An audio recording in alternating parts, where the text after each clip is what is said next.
Yeah, it's bad. It's really bad.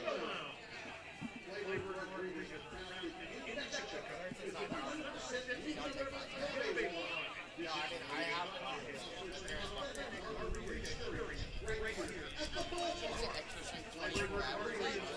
Perfect travel companion. Whether you're headed to the beach, kicking it at home, or enjoying friends and neighbors at a backyard barbecue wherever you go, flavored margaritas are the perfect complement. The Sonoma Stompers and flavored margaritas. Now that's a double play to get all it's used to. Hey, Stomper fans, you want to sit in the front row? Well, guess what? All Freedman's home improvement seats are in the front row. Freedman's home improvement. If they don't have it, you don't need it. Hey, bud, let's party. That's right. You can book your next party or group event right here at a Stompers game. Birthday, company get-togethers, bachelor or bachelorette parties, pre or post-wedding parties, you name it. For reservations and information on how you can book a group event in the beer garden, our new group area, the Champagne Club, or even the left field Oasis, call our fan shop at 707-938-7277 or email info@stompersbaseball.com. To see all of our fine wine selections, head on over to the Wine and Snack Shack located next to the Stompers dugout. You'll find the best wine Sonoma has to offer, as well as soft drinks, snacks, and candy. The Wine and Snack Shack also has Stompers t-shirts, hats, and souvenirs. Short on cash? Don't worry. Credit and debit cards are gladly accepted at all locations. The best food, the best people, and the best baseball. We are the Sonoma Stompers.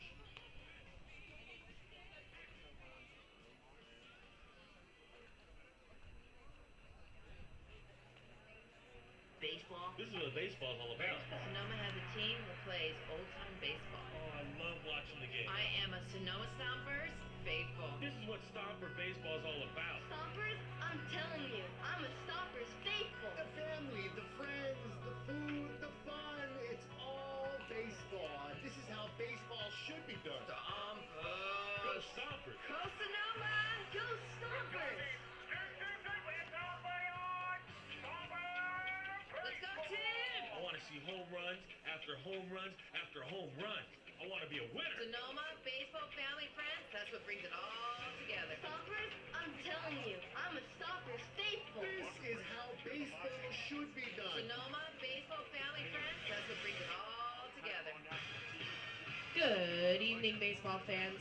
On behalf of the entire Stompers staff, welcome to Arnold Field in historic Sonoma, California for tonight's California Collegiate League contest featuring our guests, the Menlo Park Legacy, and your Sonoma Stompers.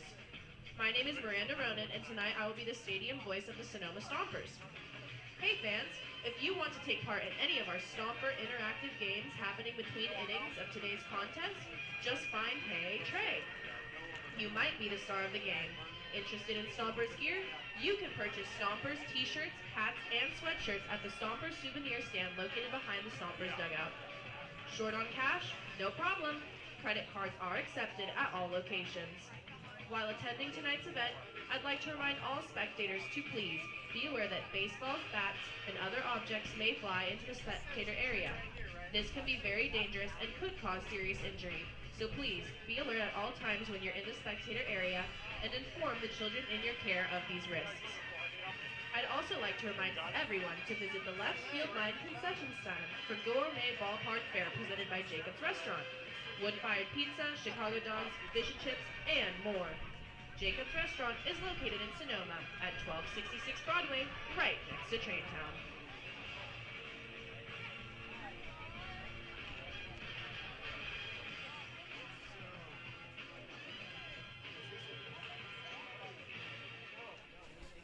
It's a special day in the baseball world. It's Lou Gehrig Day, and we'll have some Sunday evening baseball here in Sonoma. I'm Kieran Costa alongside Ryan Bridges, and welcome into the Sonoma Stompers pregame show here on a beautiful Sunday evening as the Stompers look to go to 3-1 on the season and split a 2-game series with the Menlo Park Legacy. And Ryan, we were spoiled with the first 2 games against the Novato Knicks. The Stompers won those 4-0 and then 12-2. And how about 0 earned runs from Stompers pitching through the first 18 innings of the season, and then it all sort of collapses around Zach Pace and Mike Nunez's pitching staff. 15 runs they conceded to Menlo Park yesterday. They're going to send Tyler Looney.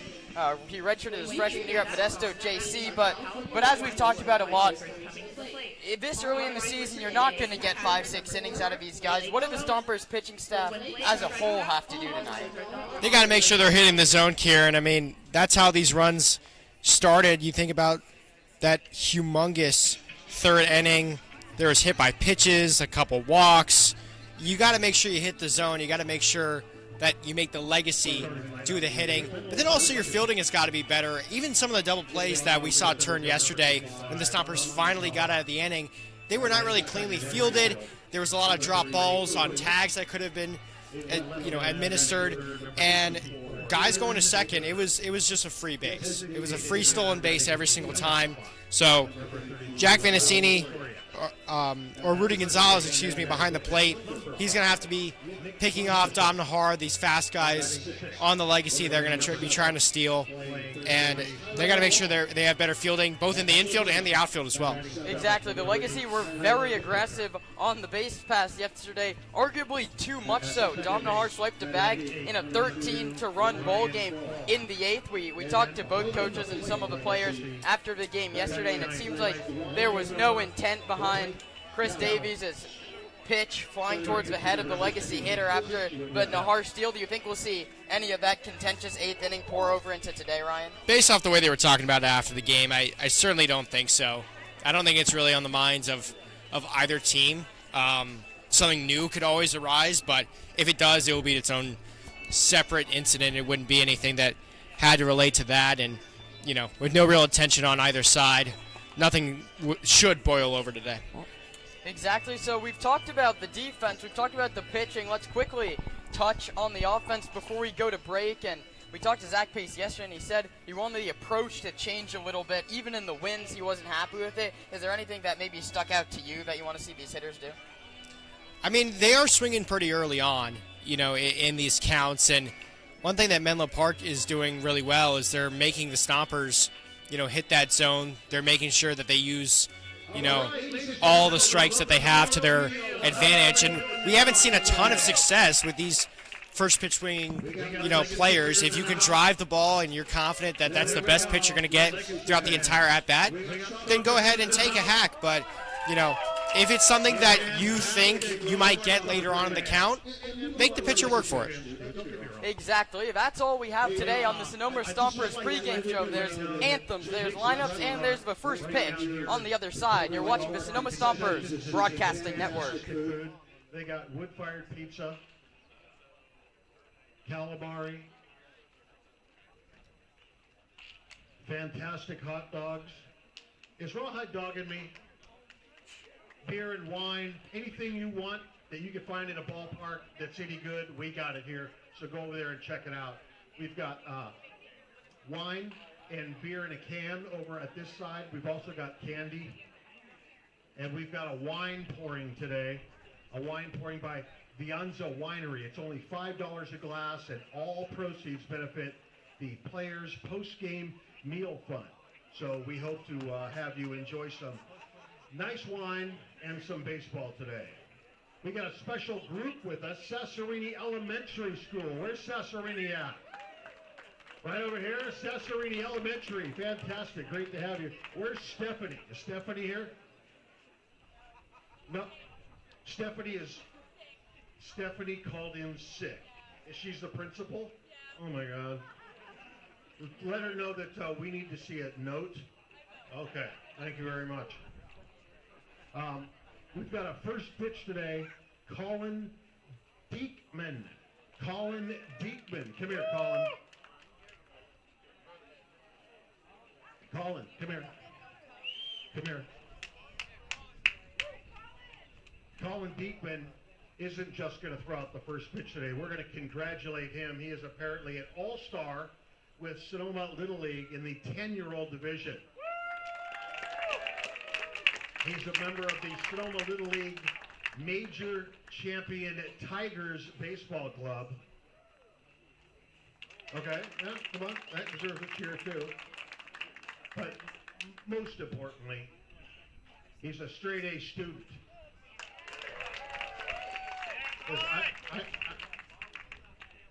Rawhide is really getting on my nerves today. Did you not get enough grass this morning? I'd start eating some more hay. I'll feed you some more. Colin knows that success on the field starts with success in the classroom. So congratulations and keep up the good work, okay? Go on out there. All right, he's going to throw out the first pitch. Are you going from the top of the mound? He's going from the top of the mound. All right, Colin.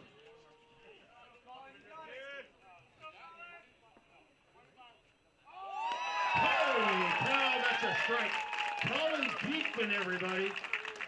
You know, he also plays travel ball for Sonoma Stack, which is a sponsor of the Sonoma Stompers, and it looks like in a couple of years, he just might be playing right here for the Sonoma Stompers. Colin Diekman, everybody.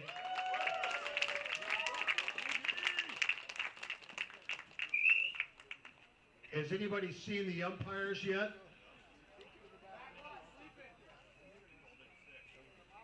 You think you saw them? The umpires are in the back lot sleeping. Lucky.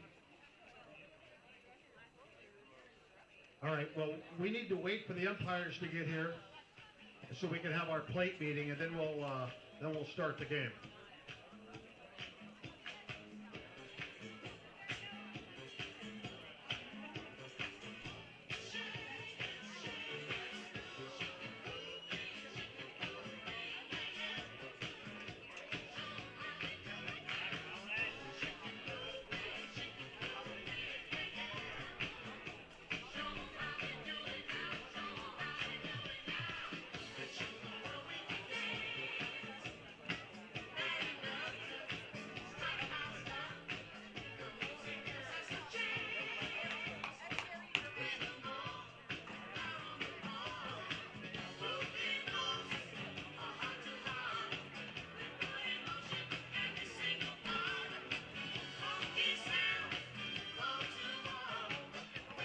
Look at this, we got a bunch of kids here.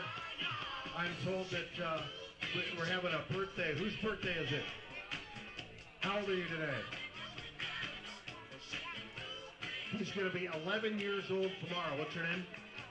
Henry from Mill Valley. You know, my dad lives in Mill Valley. What are you doing all the way here in Sonoma if you're from Mill Valley? Your grandparents live in Sonoma. Fantastic. Well, you guys play Little League?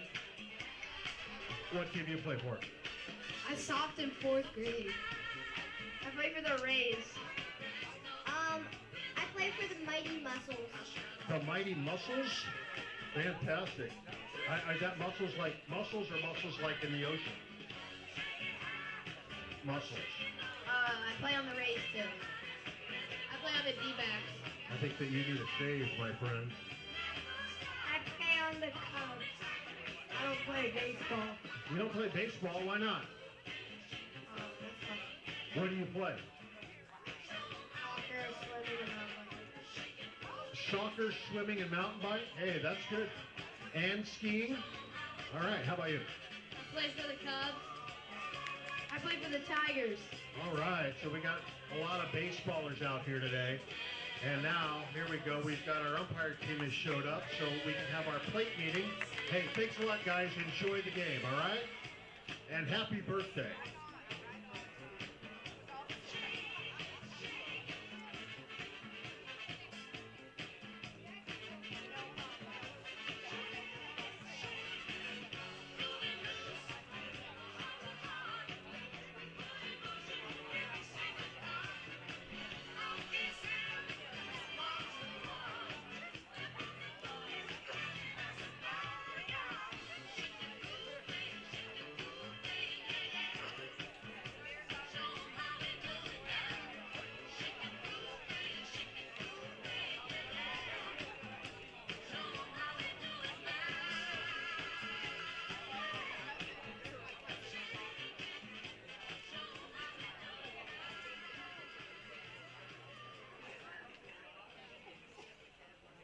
Sunday morning, man, she woke up fighting mad. On and on about the time I had. In my Tuesday, you could say that girl was good as gone.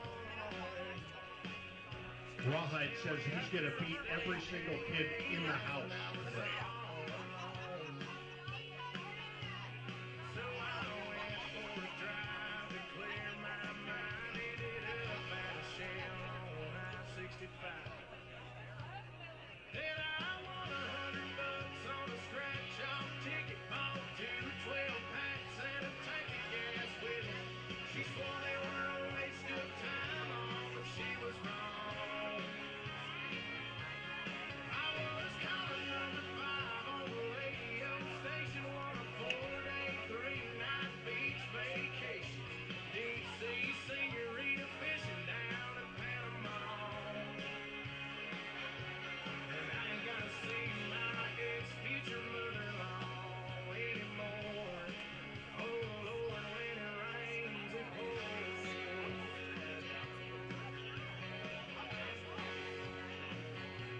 Now she was sure real quick to up and apologize when she heard about my newfound luck on that FM dial. And it's crazy how lately now it just All right, ladies and gentlemen.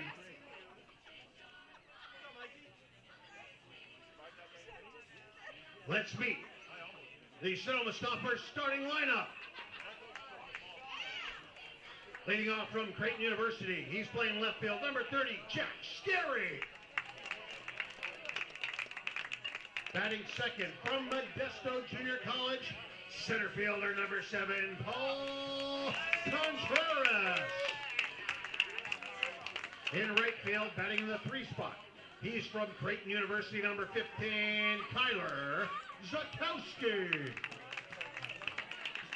Batting cleanup from San Jose State University, designated hitter number 33, Jack Vanacini. From the University of Texas, batting in the 5 spot, catcher number 45, Rudy Gonzalez. From Westmont University, playing first base, batting 6, number 21, Brady Boyd. From College of San Mateo, batting 7, playing third base, number 8, Luke Rossi. Batting 8, from Cal State Northridge, shortstop number 1, Trent Abel. Batting 9, from Cal State Fullerton, second baseman number 41, Elijah Ramos.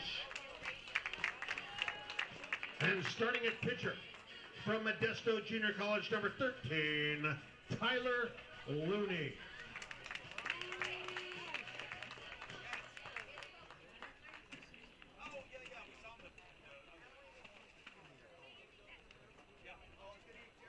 Ladies and gentlemen, at this time, will you please rise while we honor America with the singing of our national anthem.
Thank you, and God bless America.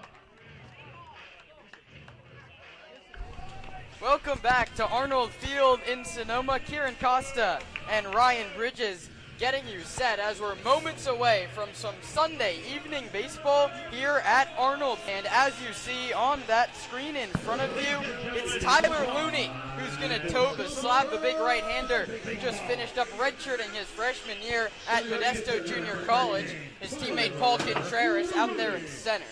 And we'll give you the defense behind him. Jack Scarry out of Creighton gets his first start in left field tonight. He's been at second the first 3 days for manager Zach Pace. Paul Contreras in center yet again. Kyler Zakowski moves from left to right. Luke Rossi at third. Trent Abel at shortstop. Elijah Ramos, that's his season debut. He's at second. And Brady Boyd is at first. Tyler Looney's battery mate tonight will be Rudy Gonzalez, another Stompers debut, as we see more and more players trickle in. And the lineup he'll be facing is very similar to yesterday for Menlo Park Legacy and their manager Nick White. The center fielder Dominic Nahar leads off, the right fielder Cooper Winton second, the left fielder Kieran Baker hits third. He was a late addition after Donnell Daniels was scratched. The DH, Raul Soria bats cleanup. First baseman Nick Thompson bats fifth. At third base batting seventh is Tyler Wong. Kyler Bittner had himself an evening last night. He bats seventh and plays short. Ryan Farr, the second baseman, bats eighth. And the catcher, Blake Cohens, rounds out the nine for Nick White and the Legacy. The Stompers enter the contest 2-1. The Legacy enter it 1-2. It's game two between the Stomps and the Legacy. Menlo Park 15-4. They drubbed the Stomps last night as the throw down the second kicks away from Gonzalez as he lobs it down. The Stompers wearing the home white uniforms as we've seen the last 3 nights. Stompers in navy scripted across the front, the small numbers in orange on the front, navy numbers on the back. The Legacy today wearing their home greens. Names in white on the back, outlined in gold. Dom Nahar, a right-handed hitter, digs in. Tyler Looney stares in to get a sign. Looney is ready. Nahar is ready. And the first pitch of a Sunday evening baseball game misses upstairs. 1 ball and no strikes. Dominic, 3 hits in yesterday's ball game. The pitch is sent out towards right center. Contreras chasing back, still back, and it's going to be over his head, and it's going to kick all the way out into very deep center field. Nahar is going to take a big turn at second and hold there, and a booming double off of the bat of Dominic Nahar on just the second pitch of the ball game. Now batting number 3, Cooper Winton. And Ryan, it looks like the Legacy are picking up right where they left off. I mean, there's certainly a lot of room out there in center field. You think about 450 dead center at this ballpark. It's hard to think that something's going to go over your head out there, and we haven't seen it so far until just now right there. Yeah, and honestly, the Stompers can count themselves lucky. I talked about it on opening day that if a ball gets over that center fielder's head, there's just room for it to roll and roll forever. The first pitch is lined foul back to the screen by Cooper Winton. It's 330 down the left field line, 450 feet to dead center, where that American flag is waving in the wind. As seems like the wind's blowing out towards left center. First pitch was 6-12. 78 degrees. Here it comes, and that's a mile-high pop-up to the right side. The second baseman, Elijah Ramos, ranges back to make the catch. Dom Nahar can't do anything, and welcome to the Stompers, Elijah Ramos, as he makes the play here on the second hitter of the ball game.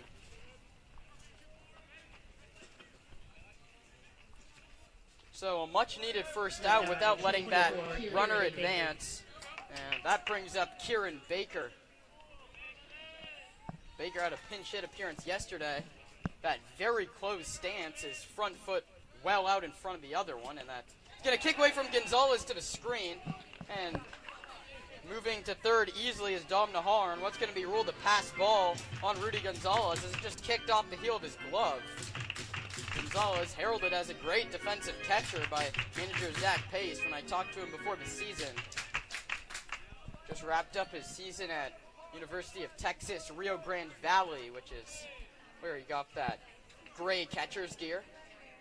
It's 1 ball and no strikes to Baker, who takes A called strike one over the outside corner. It's 1-1. Danelle Daniels was slated to go here and play left field again, but Nick White came up to me minutes before first pitch and told me that Baker was going to get the nod, and he cuts and misses here. 84 miles an hour, and Baker came up empty. Looney out ahead. It's 1-2.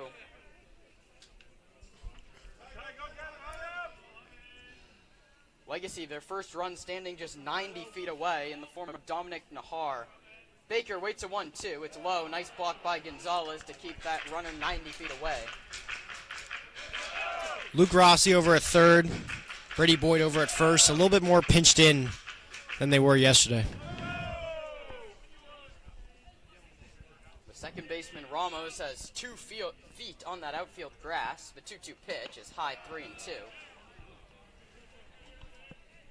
A new part of the MLB shift ban is that all MLB players must have their heels on the dirt of the infield. That clearly doesn't apply to the CCL, as Ramos is one step out there into right field. The filler up 3-2 offer is fouled back to the screen. It's 3 balls and 2 strikes again. The battle continues between Kieran Baker and Tyler Looney. Looney hailing from Sierra High School in Manteca. That's down in the Tracy Stockton area. Another 3-2 pitch, and the battle continues. We'll get yet another full count delivery as that one's sent into the parking lot down the first base line.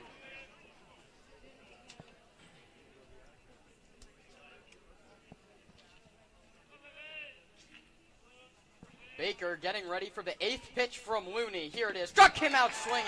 Breaking ball at 82 miles an hour, tailing away, and it fools Kieran Baker. A much-needed second out, and strikeout number 1 for Tyler Looney. Big punch out there for Looney. Now any fielder in the infield especially can go to first. That brings up the big left-handed hitter Raul Soria. He went 1 for 5 yesterday and grounded into 3 double plays. First one is a fastball in the dirt, blocked by Gonzalez. Looney making his first start for the Stompers. We expect to see Jason DeShone out of that bullpen as well later. The 1-0 is lined over third, sinking fast but foul. As it was just in on the hands of Valdivia, he fought it off. Luke Rossi never really had a play on the baseball down that line. And it's 1-1.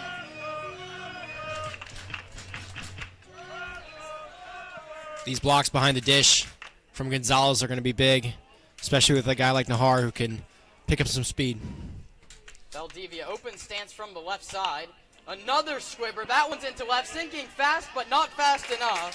Trent Abel makes the play, and Tyler Looney works around the leadoff double. Nothing across for the Legacy, with the Stompers coming up in the bottom half. Providing all of our concessions this season.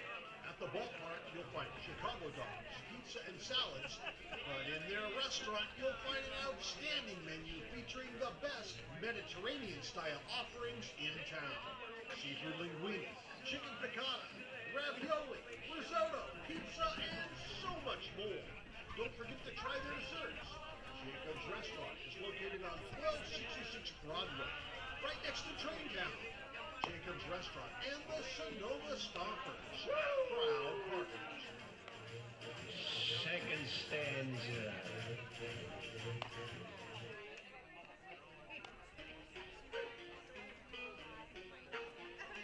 Yo le iba a grabar, pero baja calidad. Y ella me dijo que no está. Es una maldita loca, una ratata. Ella lo que quiere es que la ponga en 4K.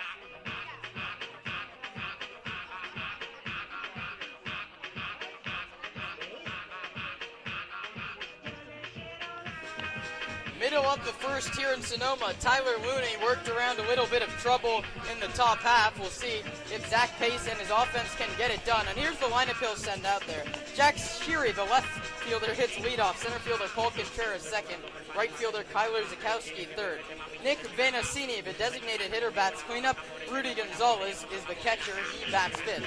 First baseman Brady Boyd hits sixth. The third baseman Luke Rossi seventh. Trent Abel stays in the 8th spot. The shortstop and Elijah Ramos, the second baseman, rounds out the 9 for Pace. His his bench coach, Casey Gilroy, his hitting coach, Paul Matarino, and his pitching coach, Mike Nunez. And they'll go to work against Chris Rudell. He'll face Scary Contreras and Zakowski here in the first. Scary is the only Stomper to have a hit in all 3 games this season.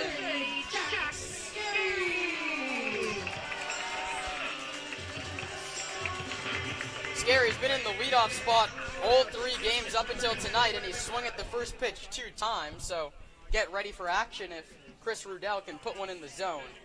Here it comes, and Jack not swinging this one, and he takes a pitch that catches the inside corner as he turns and asks the host plate umpire.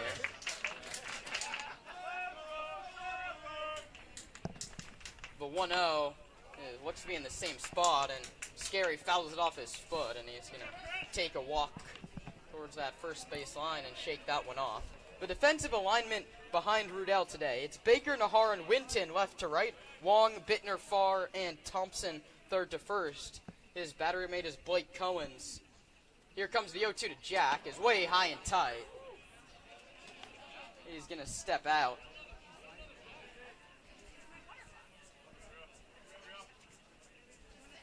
So Scary behind in the count of ball and 2 strikes.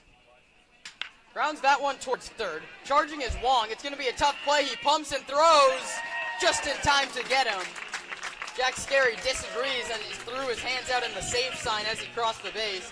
But he's punched out by the first base umpire, one away. All 4 of those pitchers from Rudell, all inside, trying to jam up Jack Scary. I think maybe Scary got a little bit psyched out when the first one, was called strike, and then he kept swinging.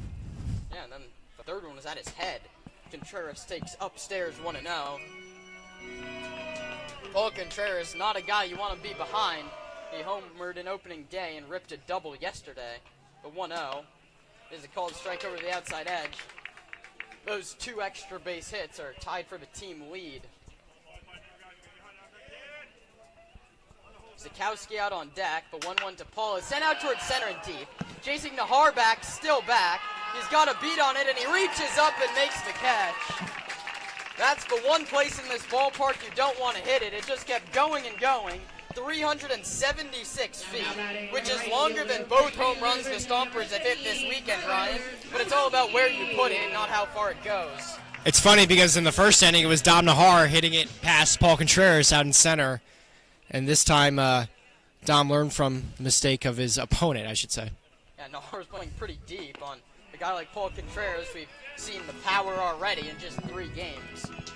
First pitch is in there for a called strike to Kyler Zakowski. The first start in right field from him. He sends this one out to center as well. Nahar turns around. Now he has a beat on it, reaches up, and makes the catch again. So 2 hard-hit baseballs off the bat of the Stomps, but they go down 1-2-3. 1 in the books from Sonoma. We're scoreless on the Sonoma Stompers broadcast network.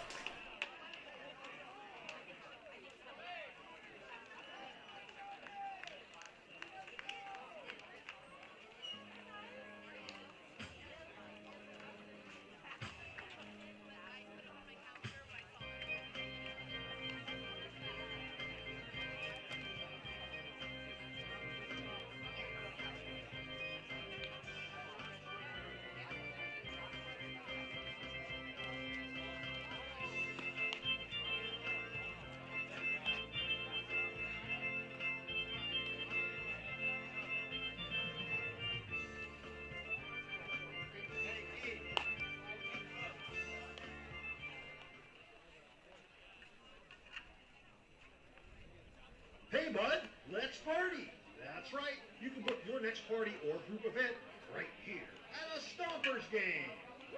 Birthdays, company get-togethers, bachelor parties, bachelorette parties, pre- or post-wedding parties, you name it.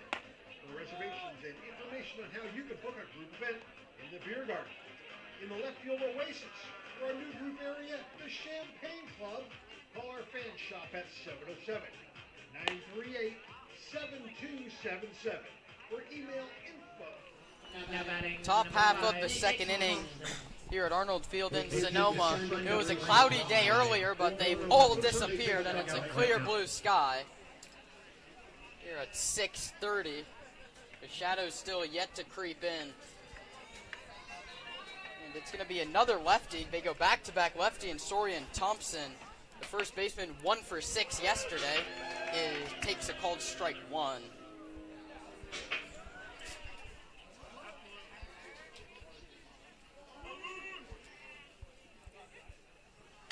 And a check swings, bounce towards third. Charging is Rossi, and he's not going to make a play. That's going to be an infield single, a check swing infield single for that matter, off the bat of Nick Thompson. He didn't even mean to make a play. I don't think Rossi, even if he'd fielded it cleanly, would have had a chance. You can blame the infield here at Arnold Field for a lot of those mistakes sometimes. Balls can bounce to the left or right. That one looked like heading right towards Rossi, just under his glove. Yeah, tall grass. I mean, I think his only play would have been to barehand and throw. So Thompson aboard at first. He takes a big secondary, but he's not going. Remember, Ryan, they're very aggressive on the bases, so Rudy Gonzalez has to be paying attention to those runners behind the plate.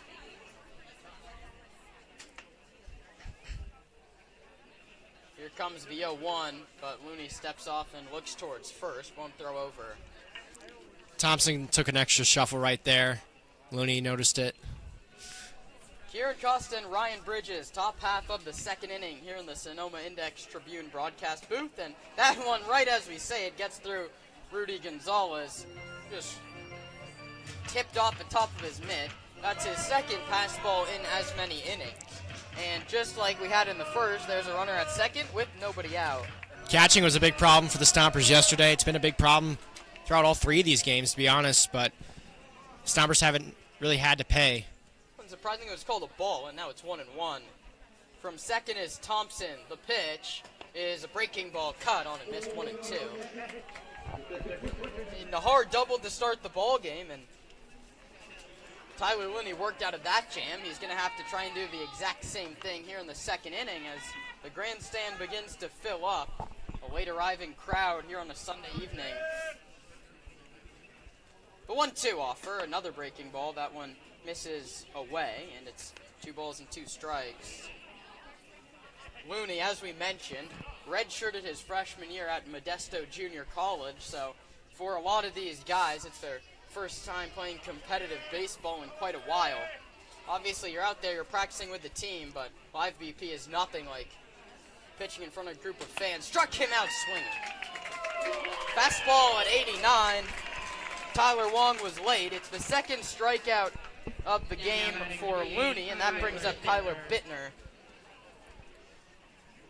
Stompers pitching was afraid of him last night. They walked him 3 times. He also singled.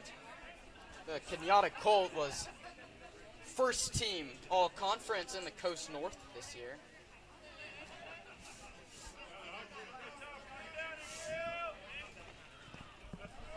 Working from the stretch, Looney checks the runner at second and fires. A fastball in there for a called strike 1. He reaches back and finds 90 miles an hour. Ramos shaded over towards second, and then once Looney goes into the windup, hits back to his normal position. Yeah, see if the daylight play is on with his second baseman. Nick Thompson just 2 steps off the bag. Ramos heads back to his position, and a breaking ball this time comes all the way down to 78, and it's 0-2. Some solid pitch sequencing here from Looney and Gonzalez. Just getting started, top of the second. Runner on second with 1 out. Looney ready to deliver an 0-2 to Kyler Bittner from the slide step. He goes with another slider. This one just slides a little too far out of his zone. It's 1-2.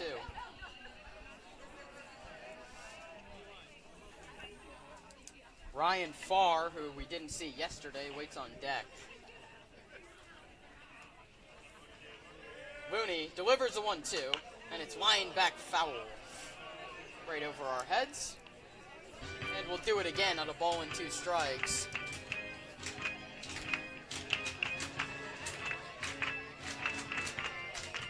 Four games in a row to start the season for the Stompers before a much-needed Monday and Tuesday off for Zach Pace and the fellas. The 1-2 is popped down the first baseline. Brady Boyd chasing, and he's going to run out of room as it lands on the mound in the Stompers bullpen down that right field line.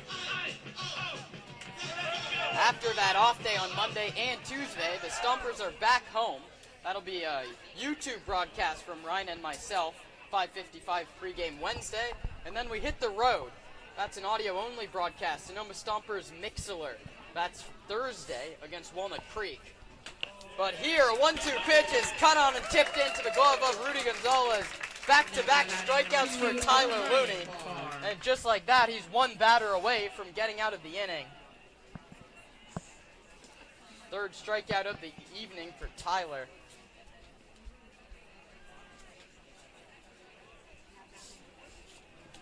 For a standout at California Lutheran, he hit .412 last year. And here he takes a called strike one. And even when he's given up hits, Tyler Looney's done a great job of getting ahead of these legacy hitters.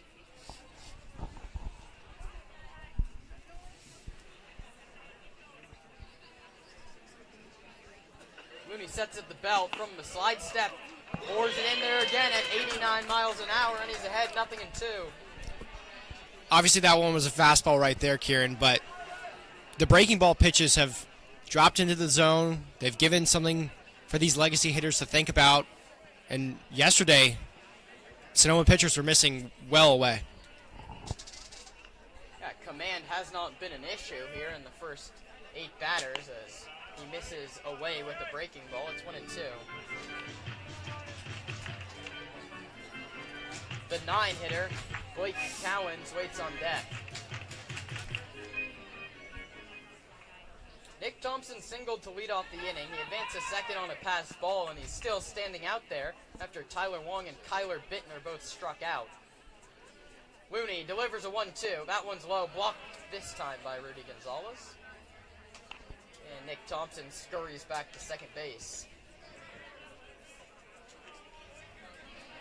2 balls, 2 strikes, 2 outs. Runner leads from second here in the top of inning number 2.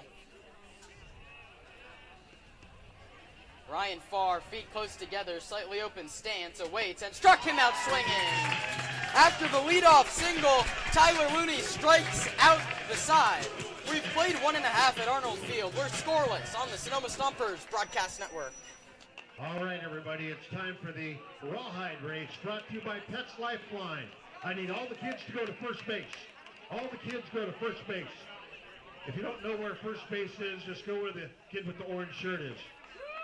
All right? Come on, bud, let's go. You're gonna be late. Let's do it.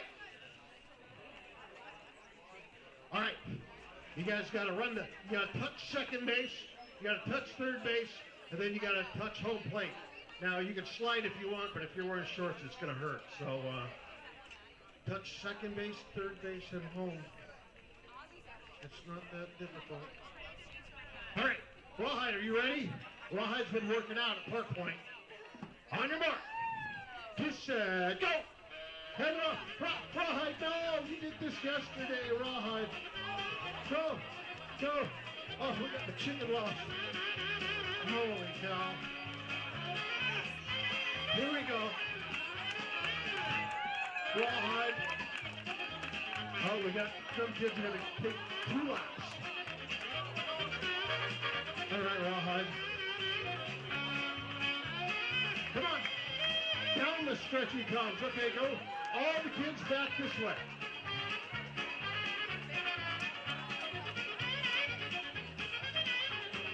Touch home plate. Yay! Well, Rawhide, you might have beat one of the kids if you would have started the right way. We'll work on that. I thought after yesterday you'd remember that. That's the Rawhide race brought to us by Pets Lifeline. Need to spay? Need to neuter? Need to rehome your pet? Call Pets Lifeline. Pets Lifeline and the Sonoma Stompers, proud partners.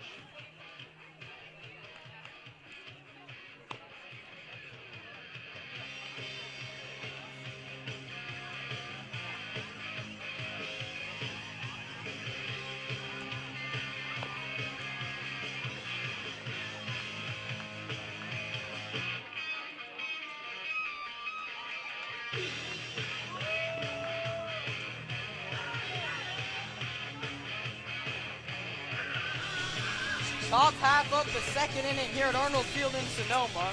Chris Riddell back out there for the Legacy wearing the high socks. The righty working off that right corner of the rubber. He's going to face Jack Vanancini, Rudy Gonzalez, and then his Westmount teammate Brady Boyd. Jack Vanancini tied with Paul Contreras for the team lead with 2 extra base hits. Both of those coming in yesterday's ball game. He obliterated a baseball to left center for a 2-run home run. He also knocked a double later in the evening. He leads off the second after the Stompers went down in order. To their credit with a couple hard-hit baseballs in the first. First one is a close pitch, but not corralled correctly by Blake Cohen, and thus it is called ball 1.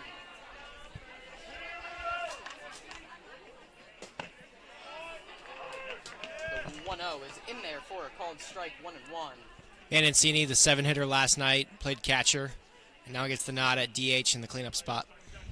Here comes a 1-1. That's low 2-1, and when you give him 15 runs, he caught all 9 innings. It was a laborious day behind the plate for Jack. He only has hitting duties today as Zach Pace slots him in the designated hitter position. The cleanup man takes just inside, 3 balls and 1 strike.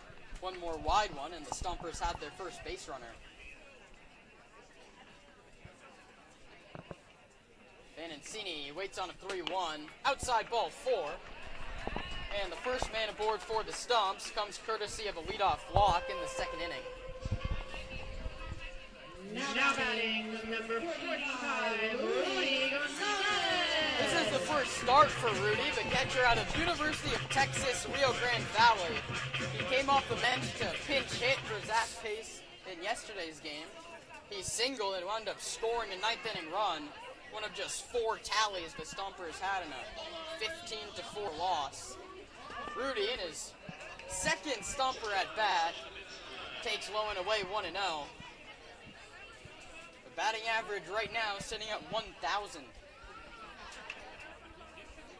Vanancini a very short lead away from first. Not running, the 1-0. Rudy takes a fastball for a called strike. Gonzalez spent last year in the Rocky Mountain League playing for Dixon City A's. He had 258. Here he's awaiting a 1-1 from Chris Riddell, and it's spoiled foul down the first baseline, and once again kicks into the Stompers bullpen.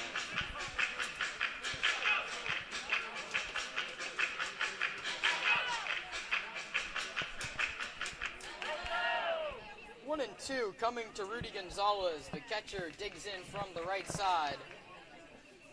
The first baseman Thompson holding Vanancini at first. That one's grounded to third and off the glove of Tyler Wong, and it's going to kick into shallow left field. You could see the wheels turning in Tyler Wong's head. He was already ready to throw the ball to second and turn the double play. Instead, it's an E5, and the Stompers are threatening. Wong puts his hand on his chest, says my bad to his pitcher. Brady Boyd, Luke Rossi, made that same mistake over at third last inning.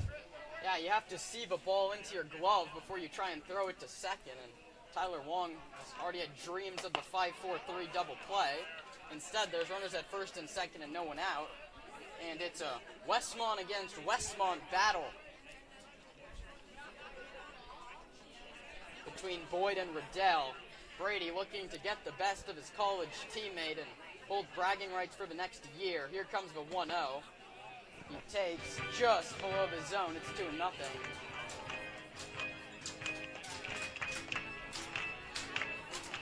And out to the mound slowly comes one of the legacy coaches. Doesn't seem to be Nick White. His assistants are Justin Trevino and Tyler Cantanilla. And after a breezy first inning, he walked Vanancini on 5 pitches and then looked to have 1 pitch to get him 2 outs, but Tyler Wong booted it, and there's runners on first and second with nobody out, and he's way behind Brady Boyd 2-0.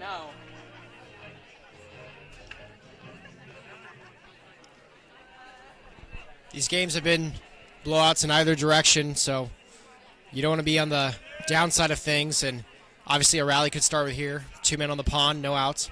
The first team to score has won the first 3 Stompers affairs here in 2024. Boyd sends a mile-high pop-up down to left. Chasing back Baker. Kieran settles 1 step shy of the track and makes the catch. His throw comes in the third. They didn't see any tags. They're both in there standing up. So a hard hit ball off the bat of Brady Boyd, and it tracked all the way back down that very short left field fence. But Baker reached up one side of this track to make the catch. So it goes as a long fly ball, F7. The runners advance, so a productive out for Brady. And that brings up Luke Rossi. Ryan, we were down there at the cages with Paul Matarino, the hitting coach, today, and especially on a day where you don't take BP, Rossi was in there and he swings first pitch and misses. And Matarino and Luke were talking about an approach that Brady Boyd was just in. You're ahead in the count 2-0. You have all the control. Coach Matarino talked about you have to get into a tunnel vision at that point. You have to get your pitch, a fastball, wherever that may be, and that's the only time he wants you to let loose. Rossi lines it foul, and now he's on the other side, but he's behind in the count 0-2. But in that scenario that Paul Matarino, Sonoma pitching coach, was talking about, that was when Rossi was ahead in the count. This time he's down 0-2. Yeah, let's see what Luke can do. The right side of the infield is drawn in. The shortstop Bittner is playing back. A defensive alignment I've rarely ever seen. 3 of the infielders are in, and it's not going to matter as Luke Rossi waves and misses at a breaking ball away. And the scouting report on Rudell is he has a great curveball, and he showed it on there when he got out of it.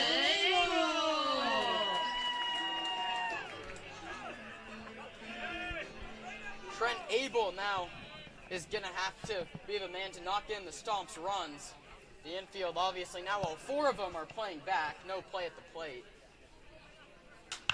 And Abel first pitch swing pops it up down the right field line. Thompson is going to get there and run out of room.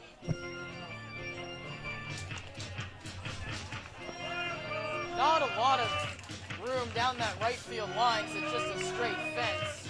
Down the left field line, a little bit more foul ground as it juts out down that Flybird Margarita Lounge set up down in left field here at Arnold.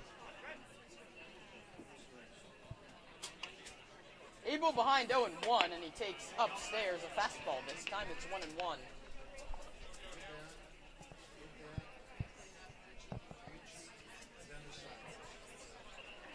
Benassini from third, Gonzalez from second. Outfield playing straight away for Abel. The 1-1 is a mile-high pop-up right side. Farr is going back, still back. He's going to settle under it and make the catch. So the Stompers threaten but do not score. In the end, it's no runs on no hits and 2 left. We roll on to the 3rd inning. No score on the Sonoma Stompers broadcast network. Vineyard has been farming and growing grapes in Carneros for over 40 years. We encourage you to witness our wine journey and check out our selection of boutique offerings at RichieVineyards.com. The Stompers are proud to have Adams Chiropractic as our official chiropractor. Keeping our players healthy and in the lineup is our #1 priority. And Adams Chiropractic is right there every step of the way. Thanks to Dr. Lawrence Adams.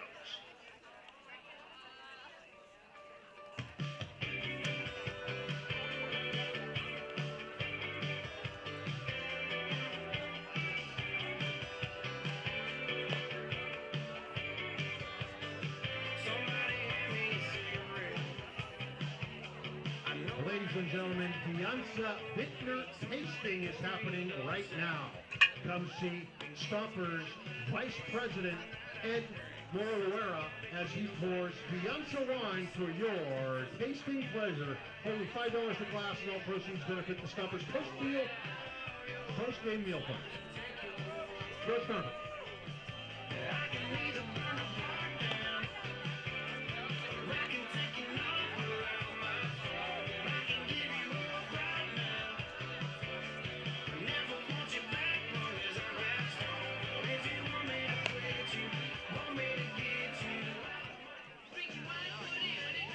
Now batting catcher number 4 and tonight's wine whipper, Blake Cowens.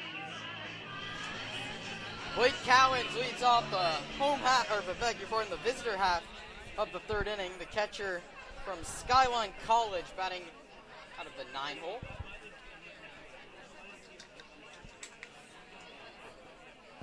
Skyline, one of the hardest places to play in the Bay Area. Their field is about 25, 30 minutes down the San Francisco coastline, and it is foggy all the time there. The soccer field is constantly covered in fog. The baseball field right next to it. You really get to learn to play in foggy conditions, but here in Sonoma, it's a beautiful day, not a cloud in the sky, and that one misses low, and it's 2-0.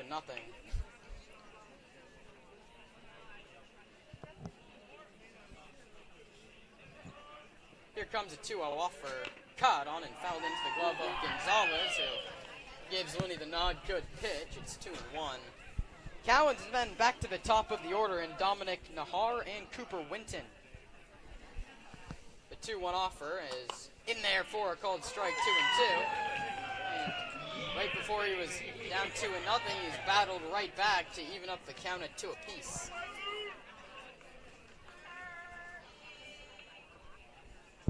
Here comes a 2-2 offer. Just misses off the inside corner. Great pitch. Filler up, 3 balls and 2 strikes.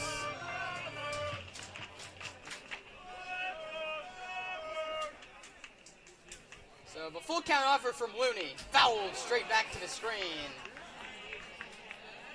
And we'll do it again at a full count.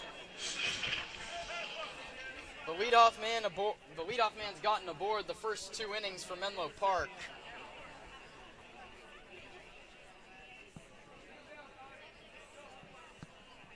The 3-2. Breaking ball, ring him up right down the middle. Blake's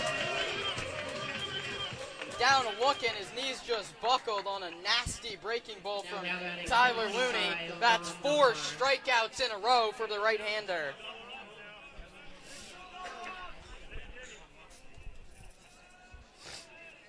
Dom Nahar doubled his first time up, takes outside 1-0.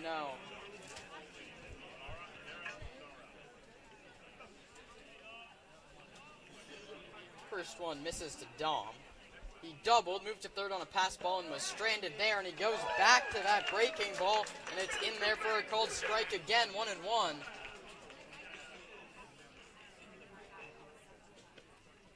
One ball and 1 strike.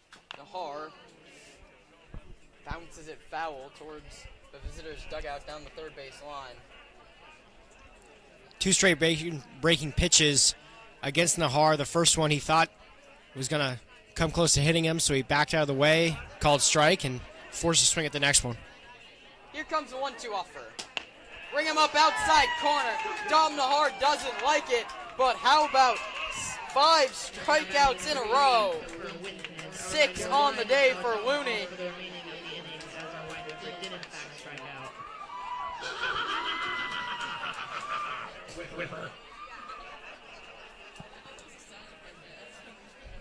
Cooper Winton, the right fielder, takes away 1-0, and he's going to try and stop this string of strikeouts. Nick Thompson singled to lead off the second. He advanced the second on a pass ball, and since there's been 6 straight strikeouts. This isn't a strikeout, but it's popped to Jack Scarry in left. He settles and makes the one-handed catch. 2.5 in the books from Arnold Field. The Stompers and the Legacy are scoreless, 0-0.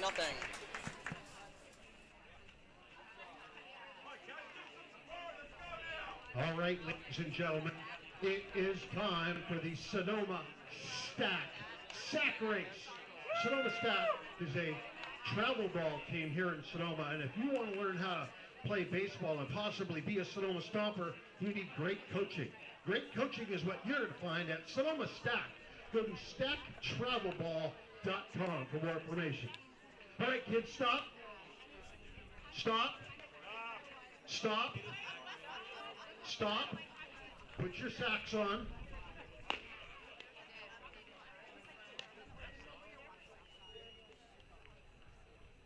All right. Everybody ready? Get your sacks on. You're racing all the way to Rawhide. On your mark. Get set. Go! And here they go. They're up. They can look at that. This one guy can shack race faster than I can run just about. Down the stretch they come. Here they go. Keep going. We've got Rawhide. We got a moving finish line. First place, second place, third place. And we are all 8 there. Hey. You cheated. You put a hole in the stack. Yeah, we got photo finish. You're disqualified. All right, that's the Sonoma Stack Shack Ring, brought to us by Sonoma Stack Travel Ball. All the kids back to the fence this way. As the Sonoma Stack race ends, Sonoma Stack race ends here in between innings at Arnold Field. Sonoma Stack also the sponsor for all Stompers double plays, which they turned 5 of in last night's bowl game. One would be surprised if they gave up 15 runs along with that. And in for his first at-bat as a Stomper is Elijah Ramos. And the Cal State Fullerton Titan takes a called strike 1. Fullerton, a little bit more of a disappointing campaign for what's been a perennial good baseball school in the past. That one's fouled back. They wrapped up their season against Hawaii. That was just over a week ago, and Elijah Ramos heads up to Sonoma to start his summer campaign, and he starts it in a hole, 0-2, facing Chris Riddell. Here comes the 0-2, is a mile-high pop-up left side of the infield. It's Bittner and Wong. It's going to be the third baseman, Wong, who makes the catch. Flips it to Bittner, around a horn it goes, and the leadoff man is retired, and back to the top in Jack Skerry.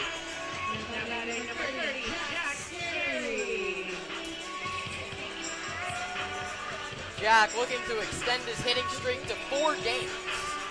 He's hit safely in the first 3. He grounded out to the third baseman Tyler Wong his first time through. And here he grounds it. This one past Wong into left field. It's a base hit for Jack. He's going to take a big turn and stop there. A 4-game hitting streak for Jack Skerry to open up the campaign. The first hit of a ball game for the Stomps. Skerry has stayed committed to his aggressive approach, and that time finds a gap. He hasn't been so lucky in other days. Most of the times he's flown out to center field. Yeah, all those hits have been singles, and he saved the hitting streak in the 9th inning yesterday.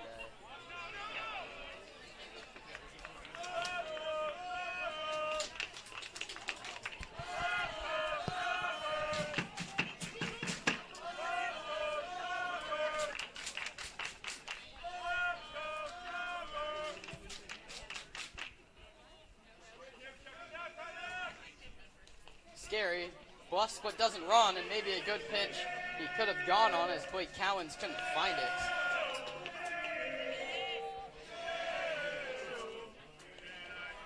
Right-hander Evan Sandoval up and loosening in the pen. A Cardinal Newman product like so many of the Stompers this season. Contreras with Skerry at first, ahead in the count 2-0. Big hole on the right side. The first baseman Thompson holding on the runner, far shaded up the middle for 2. Paul, it's a mile-high chop. That's going to be gloved fair by Wong, who goes to second. The throw is ruled a foul ball.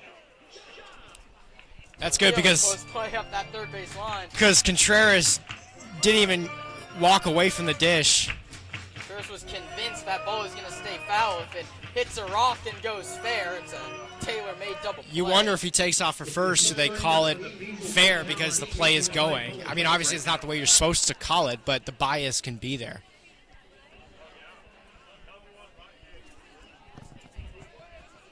Here comes the 2-1 delivery with 1 out. Skerry doesn't run, and it's fouled back 2-2.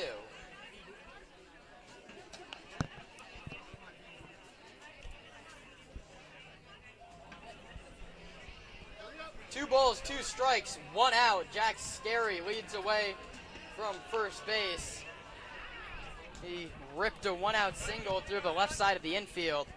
Contreras waggles that bright yellow bat, and Skerry runs. The pitch is high, the throw is in time to get him. So Jack's caught stealing and will fill her up. 3 balls and 2 strikes to Paul Contreras.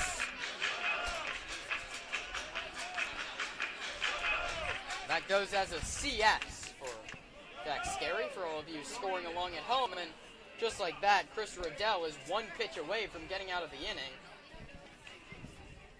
The payoff pitch is high ball 4. And Paul Contreras is going to take the slow trot down to first base with the base on balls.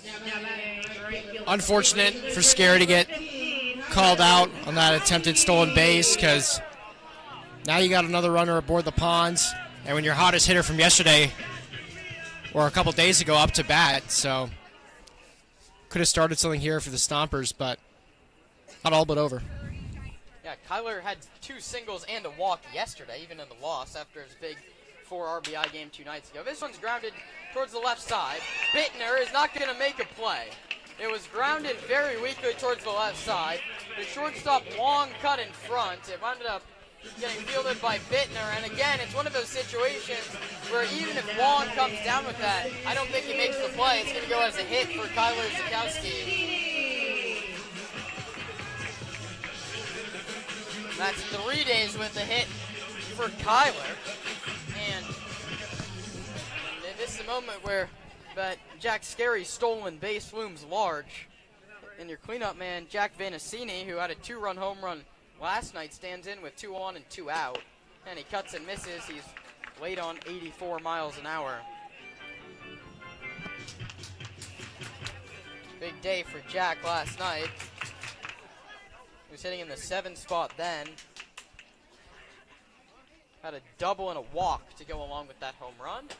Here he takes fastball that catches the top of the zone, and he's quickly behind 0-2. Rudy Gonzalez, the catcher, waiting on deck. If Jack Vanacini can keep the line moving for the Stomps. Riddell checks second, delivers 0-2. It's a fastball at 84 up above the zone.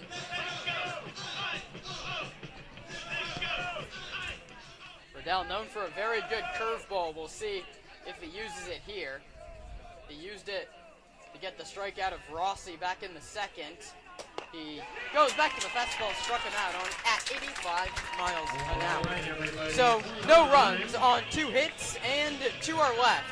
3 in the books. Ryan Bridges will take you to the 7th on play-by-play when we return on the Sonoma Stompers broadcast network. What flavor they got now? They have 2 choices. It's either birthday cake flavor. Hey, birthday cake. Everyone likes birthday cake. Yeah, we even got a birthday boy in the house. No, you got to eat it off the ground. Or it's dirty dishwater flavor. So go ahead and eat it and tell me what you get.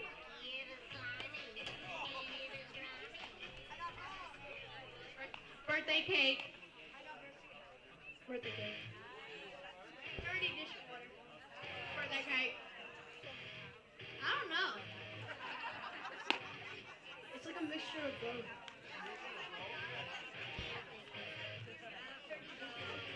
All right, we got about even counts of dirty dishwater and birthday cake. What did we get up here? Okay, definitely dishwater. Dishwater. How do you know it was dishwater? Is that a flavor that you're familiar with? Or are you just taking my word for it? All right, all right. So we got 2 dirty dishwaters, a bunch of dirty dishwaters, and some birthday cakes too. That is the Bean Boozle Challenge brought to us by Bank of Marin. Don't go to a local bank that says they're local, but they're really not. Go to Bank of Marin. They are actually local. Now pitching for the Stompers from SRJC, number 23, Evan Sandoval.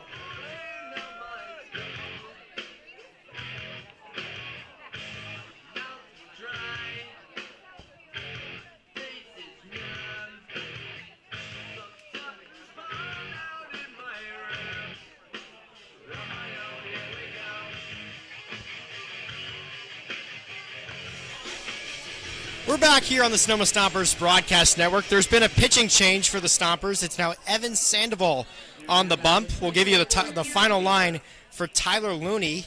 He pitched 3 innings, gave up 1 hit, and had 6 strikeouts, and no runs given up. So a great day for Looney, but as we have said many times today and yesterday, manager Zach Pace wants to get every single pitcher in his bullpen a little bit of work before 2 days off for the Stompers.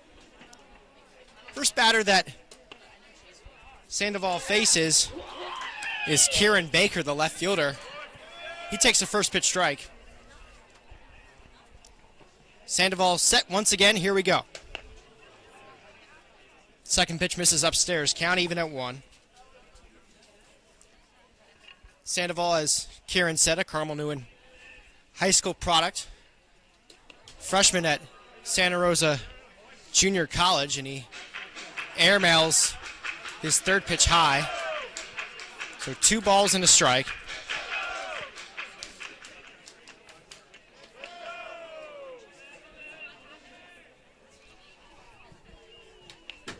Baker did not play last night.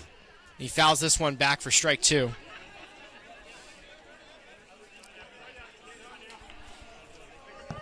Baker, the righty, out of College of San Mateo. He's got that front foot way in with a 2-2 count.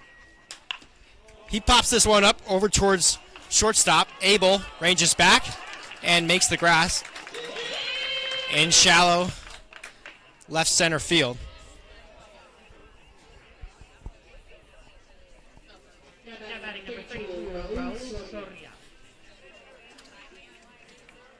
Ryan, we've gone through the first 3 innings in under an hour. We saw a 7-run second and a 7-run third the last 2 nights. Yeah, 6-12 first pitch. About 7:02 right now. I mean, last night's 7-run third inning took an hour almost by itself. Here's the 1-0 to Raul Soria. Misses upstairs and he ducks out of the way as Sandoval flashes the tower. Soria last night, 1 for 4 and a walk. He's the DH. And he's way ahead in the count to Sandoval right now. 3 balls and a strike. Each team with 2 hits this evening. And it's going to be 4 straight balls for Sandoval. And Soria takes his free base. That brings up the first baseman, Nick Thompson. 1 for 6 with a double last night. He came around to score.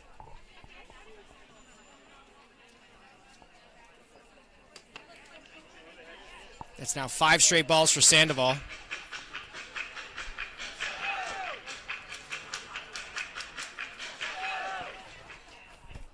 And Gonzalez going to come out to the mound, have a quick discussion.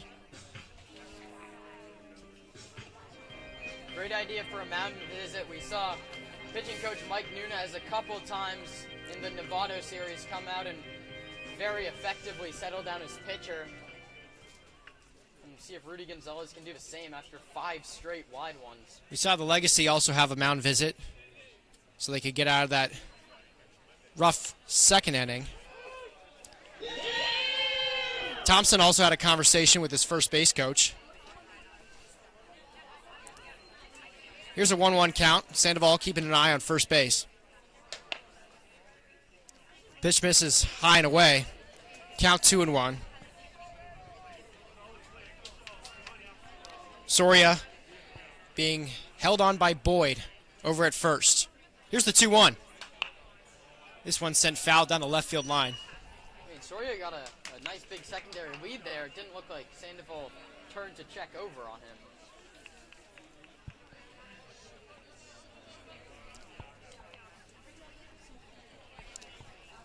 Righty versus lefty here. Here's the pitch. This one chopped down the right field line this time. And we'll go again on the 2-2. Legacy first base coach is getting chirped by his own dugout for not trying to make a play on that foul ground ball. Soria takes a big lead. Rudy Gonzalez throws down. Tag not in time. And a strikeout by Evan Sandoval. His first of the evening.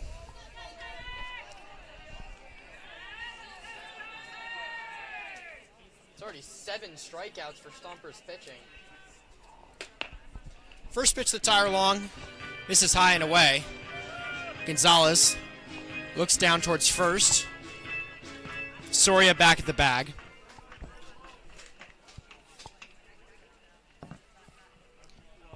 Kyler Bittner's up next if it gets to him. Instead, Wong pops this one up. Rossi's underneath it over at third. But it will be Abel who calls him off and makes the catch to retire the side. It's been a quick evening here from Arnold Field. About an hour gone in this one, and 3.5 innings through. We head to the bottom of the fourth. From Sonoma. We're going to come out here to the grass over here. This grass. This is brought to us by Flybird Margarita. So we're going to put this right in front of the Flybird Margarita Lounge. All right, Molly, you ready? She's from Texas, so you really got to go at her hard. All right? We got to flatten her. All right, she's from Sonoma. She's a local. So she's probably got local insurance. It's all okay. All right? On your mark. Get set. Mash up. Okay, that was terrible. Come on. That was better.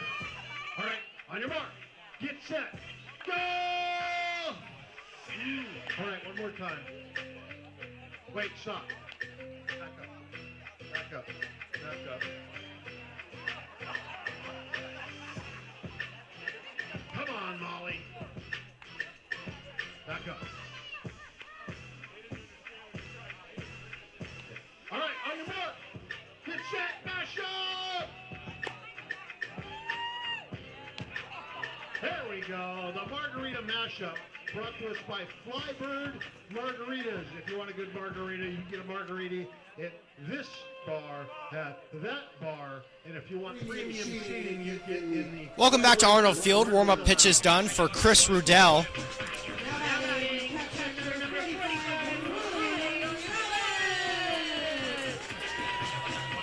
Crowd fired up for Rudy Gonzalez, who was a pinch hitter in the 9th inning last night. Had a hit, came around to score. He's now up for the second time today after reaching on an error.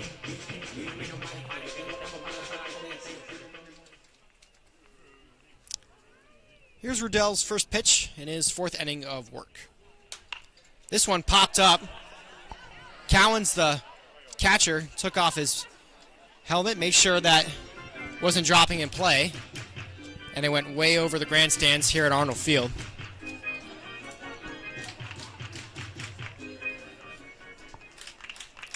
Gonzalez, 6 hits and 23 at-bats in his spring. This one sent out to the outfield. It's going to drop before the left fielder, Baker. So Rudy Gonzalez picking up where he left off last night, and he's on base for the second time today.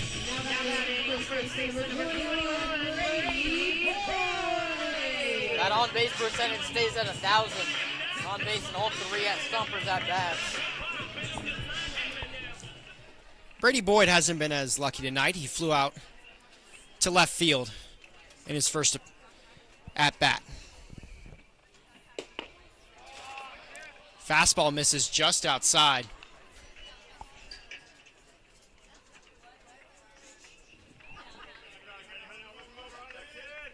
So another leadoff man reaches base for Sonoma. Here's the 1-0. This one chopped and goes off the shoulder of Boyd. Seems to be all right. In a situation like this, Brady should have the advantage on his college teammate. The hitter knows the pitch mix well. We were talking to him before the game, Ryan, and he gave us the mini scattering report, and it paid off in the first inning. He crushed the ball about 320 down the left field line, just 10 feet short of a home run. Gonzalez with a 2-step lead off of first. This is another chopper, but to the third baseman, Wong. He goes to second base for the first out, and he can't even get that. It's dropped by Ryan Farr over at second, and 2 runners aboard the pond with no outs. It's the second error already on Tyler Wong. Yeah, that was how Rudy Gonzalez reached the first time. Wong having a tough day over at third base. And it's the exact same mistake he made the first time. He was already dreaming of the double play before he made the first throw. Luke Rossi fouls this one back. Deflects off the umpire's foot. Cowan's going to have a quick moment with his pitcher, Chris Rudell. Yeah, Ryan, even though they only scored 4 runs yesterday and you barely noticed them in a 15-4 game, Rossi, another one of those guys who's been on base every single day.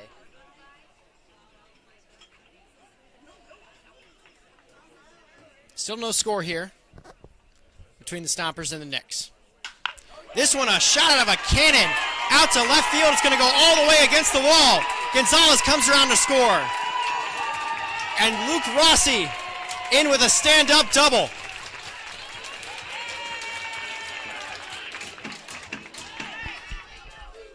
That extra work paid off, Kieran. Yeah, he was in the cages with Paul Matarino before the game, and he was keying in on a 2-0 pitch and trying to hit it hard. That time he got a 1-0 pitch, and he, as you mentioned, hit a rocket that kicked off that short wall down the left field line. That hit also pushed Brady Boyd over to third base. And now this time the infield joining the conversation with Cowens, the catcher, and Rudell, the pitcher. The errors continue to loom large for Stompers' opponents.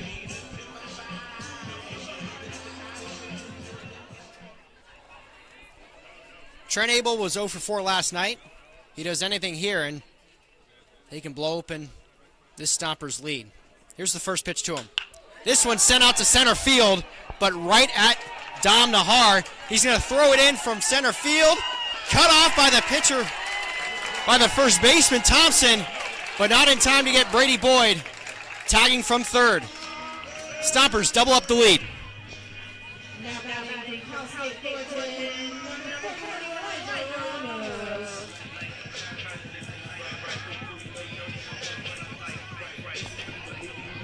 So Rossi stays put at second, wisely, as the throw came right over his head. Would have been a tough play over at third, and now back up now to Elijah Ramos.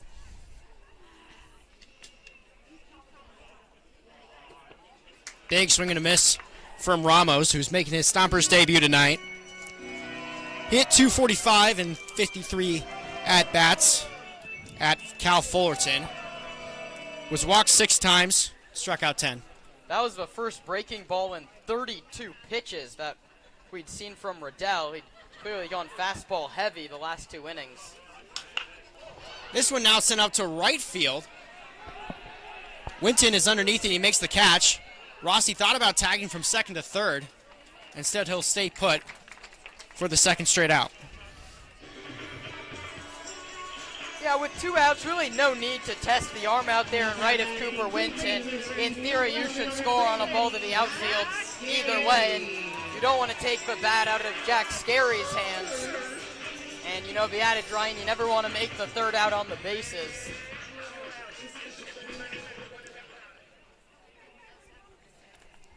So we got a fly out to center, a fly out to right, and Jack Scary hit over to left to get his single back in the third. He goes first pitch swinging once again and badly misses. Love the aggressive approach from Jack there, though. Again, we've talked about it a few times, Ryan. He didn't get a lot of playing time at Creighton last year. He's really taking advantage of the time he has, getting consistent playing time, even if it's just the first weekend here in Sonoma. The 0-1. Hit by Rossi again and going to get through the gap between first and second. Rossi comes around to score, and it's bobbled by Cooper Whitten over in right field. The throw down to second is not in time, and Scary gets an extra base on a ball hit to very shallow right field. And that, Ryan, is exactly why you shouldn't tag up there with 2 outs. If you're Luke Rossi, Jack Scary does his job. He gets the ball to the outfield. It's a single, and it's going to go as an E9 is how he got the second. But you don't tag up. You play it conservative, and how about Jack Scary coming through? And it's a big crooked number in the Stomper 4. That one was hit the opposite way. Ryan Farr over at second was shaded over way towards his bag. And that one, they were not expecting Jack to go oppo there and trickles into the outfield. Yeah, great piece of hitting. 2 outs. You know you have to put the ball to the outfield with that runner standing on second base. Jack just waited back, let the ball get deep, and shot it the other way.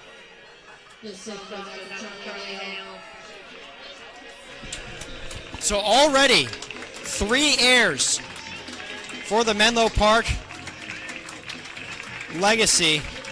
But nonetheless, Chris Rudell, who pitched 3 shutout innings, was looking great until this bottom of the 4th, where the Stompers have put 3 on the board.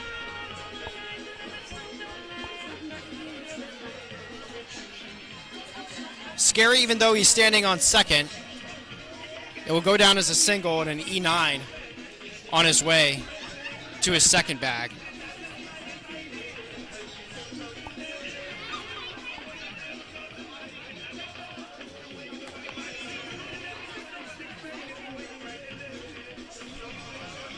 A new pitcher on the mound for Menlo Park.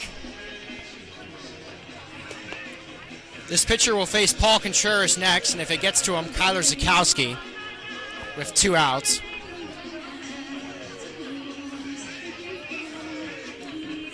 It's Sean DeBoard on the mound, the lefty.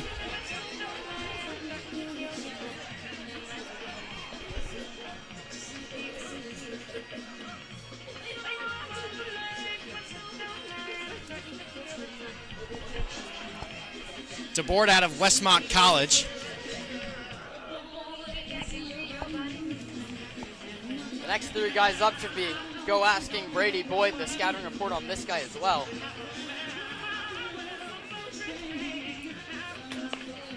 Boyd and DeBoard, teammates at Westmont. Jack Scary talking to his third base coach, Dave Hoke, over at third base, but his bag is over at second. Obviously a new pitcher. Some extra time, so we'll give you the fact that this pitching change is brought to you by Sweetwater Spectrum, life with purpose for those on the autism spectrum. DeBoard just about ready. The entire scoreboard reads 3 runs for Sonoma, none for Menlo Park. 6 hits for the Stompers compared to 2 for the Legacy, and 3 errors on the side of Menlo Park.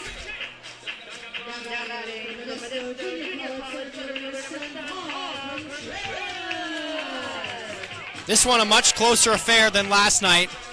Menlo Park winning 15-4. Stompers have certainly responded here in the bottom of the 4th inning. Paul Contreras reached on his last time out. It was with a walk. He advanced to second before a strikeout by Jack Vandencini ended that inning. He also flew out to center field in the the bottom of the 1st, excuse me. The 1-0 catches the inside of the zone.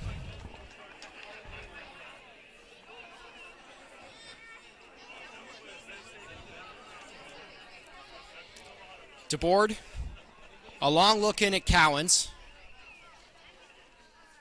A look back to second with Scary. Now throws the 1-1. This one almost gets underneath Cowens. A good block at the dish. Ryan Farr once again shaded over towards his second base bag. With Scary, the runner over there. Scary's got a massive lead. This one shot out of a cannon down the left field line. It will head into the beer garden. And some Stompers fans gonna pick up that ball.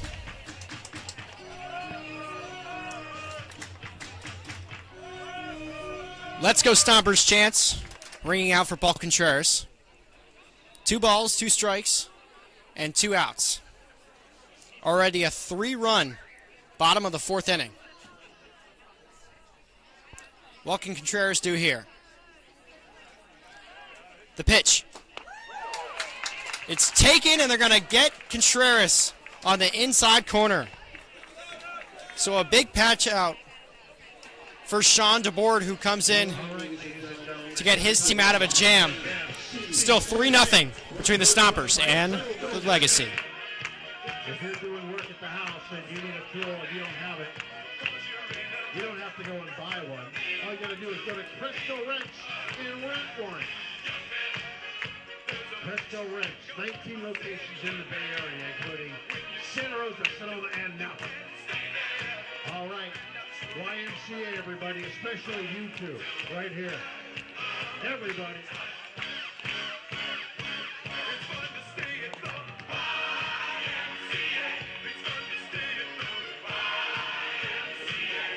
How come we don't have these people standing up? Stand up, Debbie. Come on, come on, come on, come on. Everybody up. Everybody's up.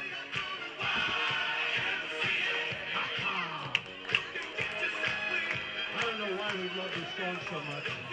It's just a good song. It's so easy. You don't have to know how to sing. All you got to do is know the alphabet. You don't have to know how to spell.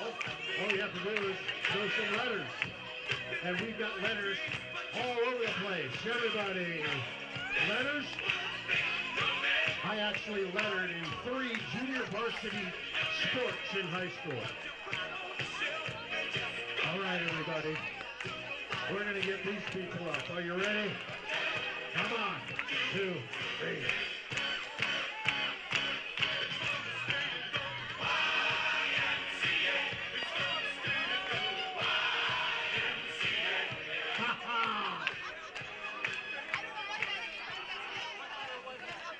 That's YMCA, brought to us by Cresco Rents. If you need a tool, don't buy it, rent it. Cresco Rents. Now pitching for the Sonoma Stompers, number 11, Jason Deshawn.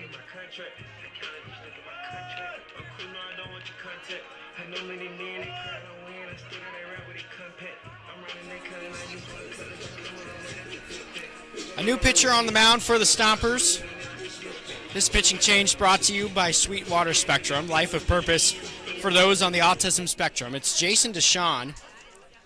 He's a sophomore at Modesto Junior College, a two-way player. On the pitching side of things, he's got a 6.75 ERA. Throws a first pitch strike. He struck out 24 and walked 16.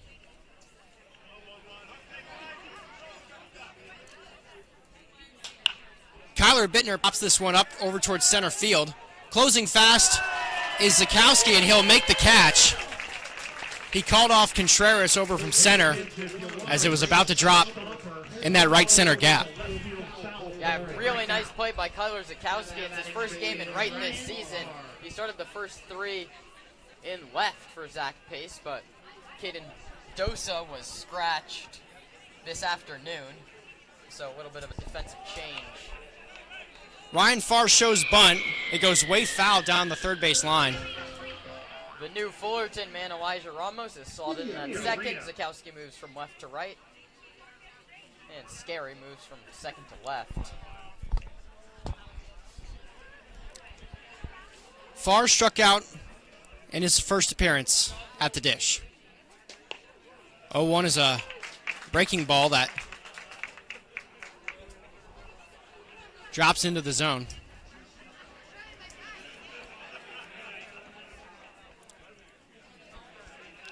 The 0-2. Popped up by Farr. Boyd ranging over from first, and he's going to run out of real estate. That one bounces into the Stompers bullpen.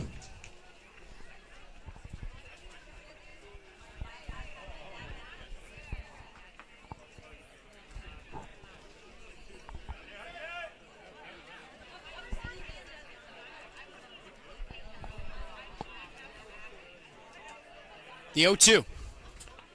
Bounces against Gonzalez.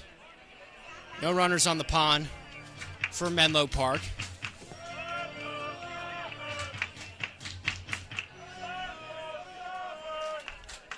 Middle infield with Abel at short and Ramos at second.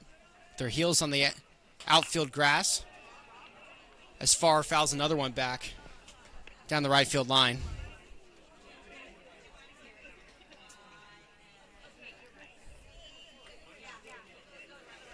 We'll go again on the 1-2 for a 412 hitter at Cal Lutheran. Has a big swing and a miss for strike 3. First punch out for Ben Eisenhower. That's the 8th strikeout of the day for Stompers pitching. Pretty impressive. Looney indicates 6. There is 3 innings. Sandoval picked up 1 as he went pitched the scoreless 4. This one chopped on the ground over towards Ramos at second. He makes the easy play to first and retires the side. So Jason Deshawn comes in and pitches a shutout first inning. Still 3-0.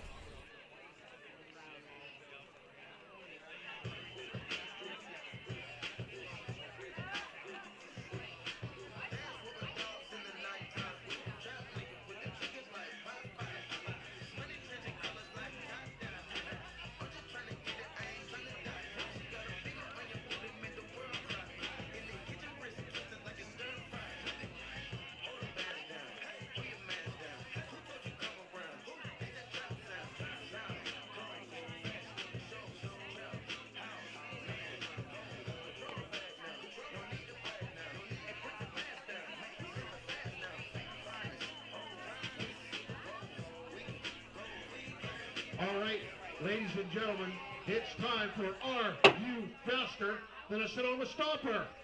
Are you ready? On your mark, get set, go! And they're off. Here come the Stompers, but no, the kids are going fast. Who knows what's going to happen? We got Green Shirt. He's going to take the championship. So it looks like some kids are faster than a Sonoma Stomper, and other kids are not. Faster than a Sonoma Stomper, brought to us by GMH Builders. GMH Builders right here in Sonoma. Got a project? Need a contractor called GMH Builders.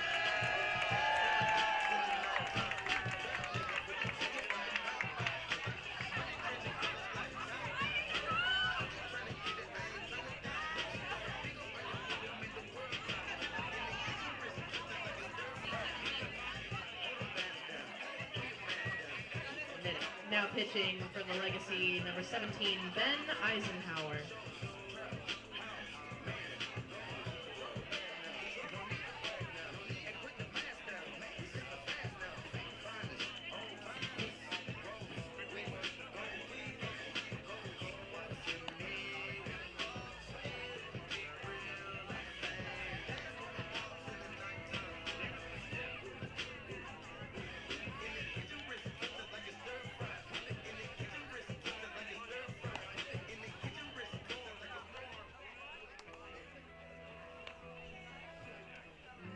Batting for the Sonoma Stompers from Creighton University, right fielder number 15, Kyler Zukowski. So Ben Eisenhower out there for his second inning of work. He faces Kyler Zukowski.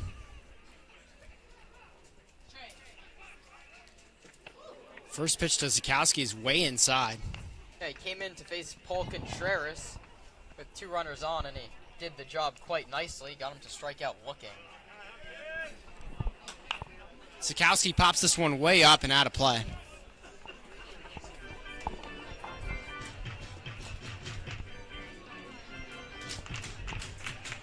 Zukowski 2 for 5 last night, had a walk and a stolen base.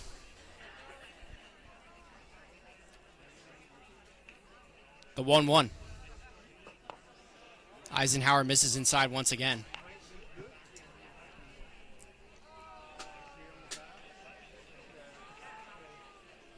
It's Zukowski, Vanencini, and then Gonzalez. 2-1 misses in the dirt.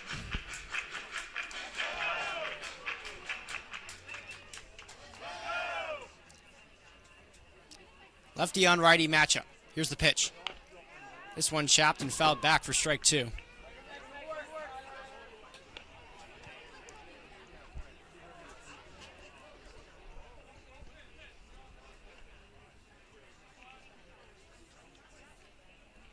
Sonoma leadoff hitters reaching in the second and in the fourth and again in the fifth.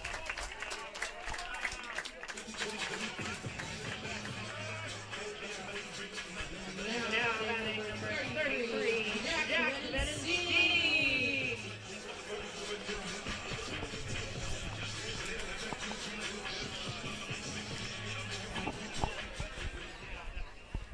Jack Benintendi now comes to the dish. He reached base with a walk and then struck out in his last at-bat. First pitch misses upstairs. Benintendi, always dangerous. Got that DH spot, hitting cleanup after a home run and a double last night. Here's the 1-0. Grounded on the over towards shortstop. Bittner and Wong have had a slew of errors throughout today. Haven't been able to get anything right over there in that corner. Now batting number 45. Tough day at the office for the left side of the infield. If you're Menlo Park, on that play, I'm going to put it as an E6 in my scorebook. Tyler Wong, the third baseman, ranged over, went into a dive, and all but screened off his shortstop, Kyler Bittner. And all he could do at that point was knock the ball down. Here's Rudy Gonzalez, who has reached all 3 times in his young Stomper season. Takes the first pitch ball on the outside corner. This is exactly how the Stompers opened up the second inning with a walk and then an error. They could not convert there, but made up for it with the 3-run fourth. The 1-0. Eisenhower misses high. So it's Jack Benintendi over at first and Kyler Zukowski over at second. The 2-0. Eisenhower misses again. And Gonzalez way out in front.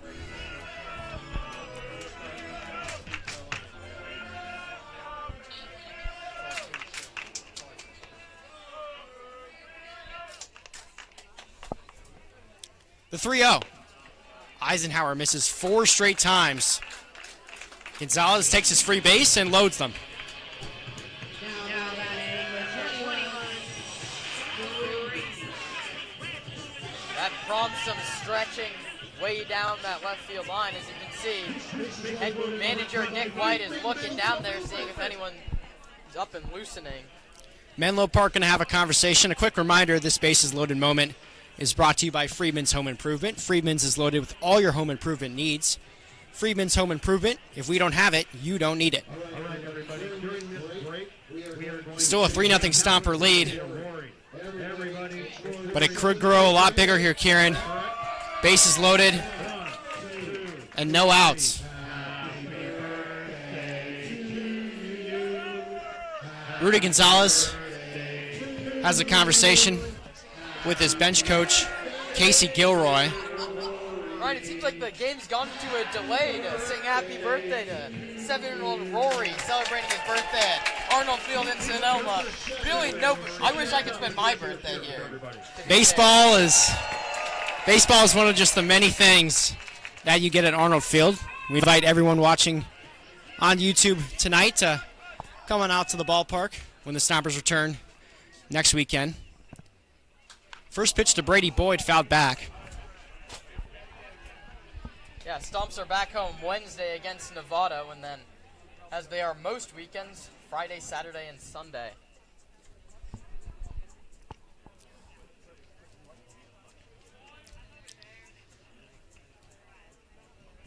The 0-1. Popped up way in the air by Boyd. Cowens took off his helmet. Ball still sails way foul. Cowens hasn't had the chance to make a play tonight.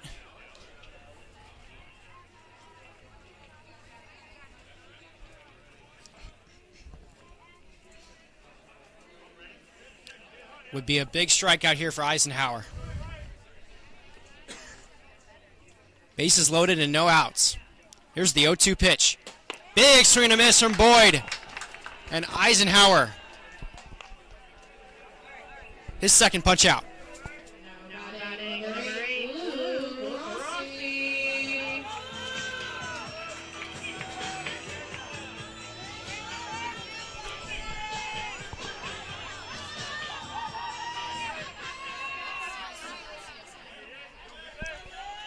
Here comes Luke Rossi, who had that double back in the last inning, and he gets another one to go through here. One run comes around to score.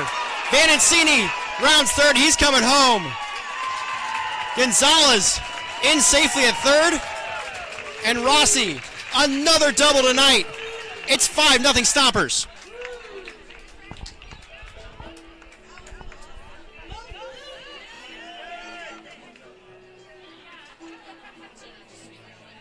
Now batting number 1, Trent Abel.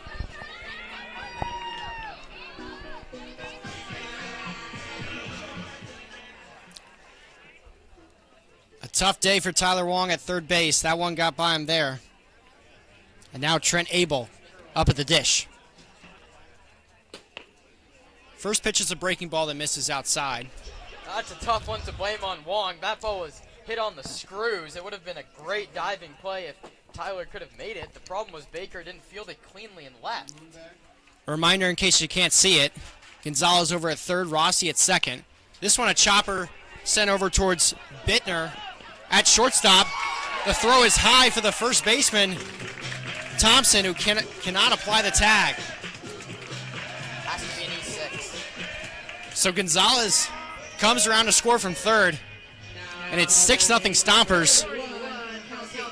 Another conversation between Eisenhower and his infield. Manager Nick White also comes out to talk to the middle umpire, and now the umpire's going to have a conversation. Yeah, Nick White saying that his first baseman Thompson, although the throw pushed him off the bag, he leaped up, and Nick White wants to say that he swiped the tag down on Abel.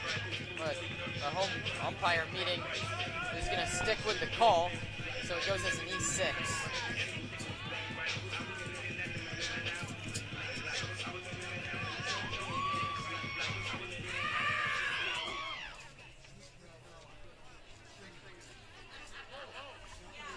So runners on first and second with Elijah Ramos, the second baseman, at the plate. He looks at a first pitch ball.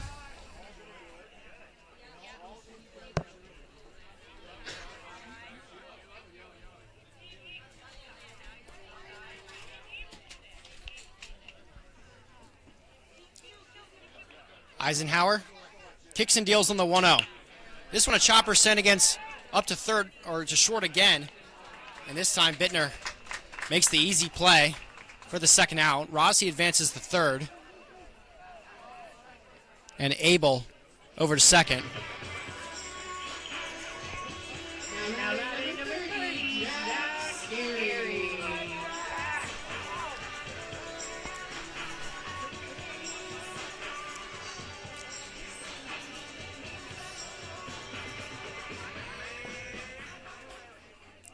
With 2 outs, it's back up to the top of the order with Jack Scarry.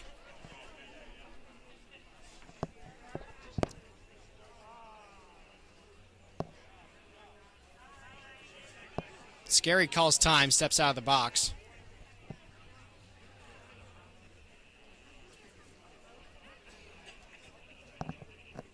Lefty on the bump, and the righty in the batter's box. Set once again. Here's the 1-0.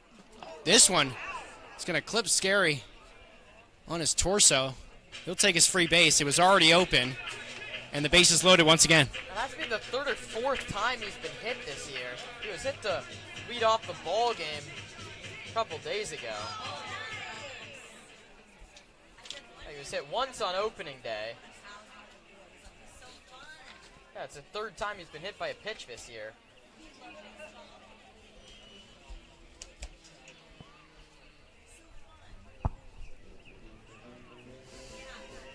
The Stompers close to hitting around. If Contreras can get up, it would be all 9 batters.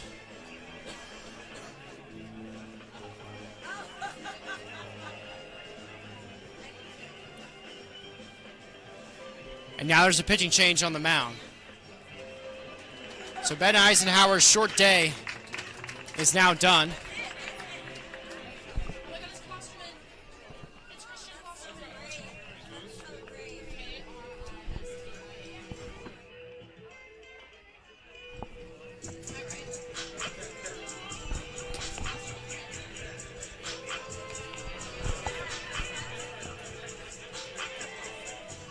New pitcher going to take some warm-up pitches here.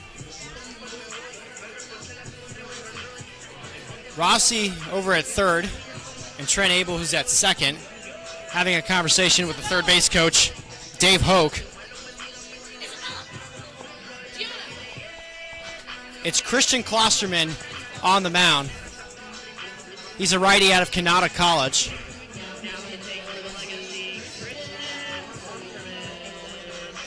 Klosterman, a Stompers pitcher last year.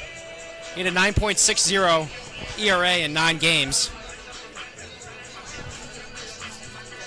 At Kenyatta College, he had a 12.46 ERA last season. He medically redshirted after just 4 innings in this past spring. He's got 4 pitches in his arsenal: sinker, 4-seam, a slurve, and a splitter. Yeah, they call him CK around here. He struggled as a Stomper last season, but the fans and everyone part of the team, he was a favorite of everyone. And then talking to some of his Kenyatta teammates, they like him there as well.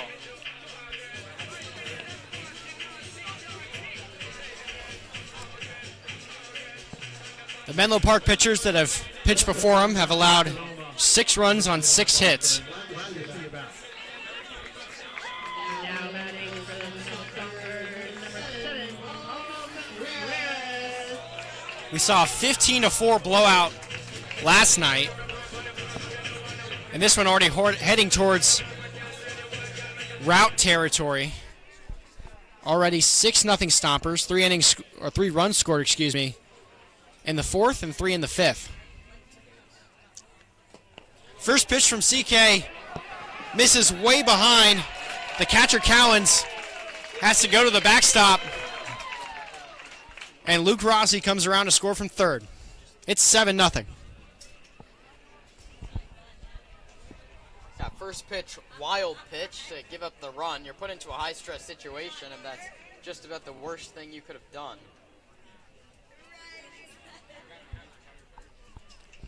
So Klosterman has got to wipe away that mistake, finish this inning with 2 outs. The 1-0 to Paul Contreras misses outside. Count 2-0. Contreras reached base on a walk in the 3rd inning. His other at-bats, he struck out and flew out to center field. Here's the 2-0. This one misses inside. And Contreras, that first base bag is open. Runners on second and third.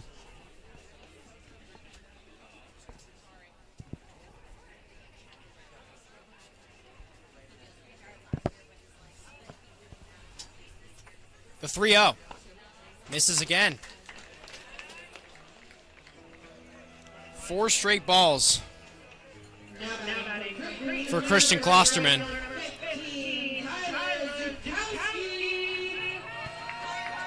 Command has really been the issue for Klosterman in the past, his time at Kenyatta and his time here.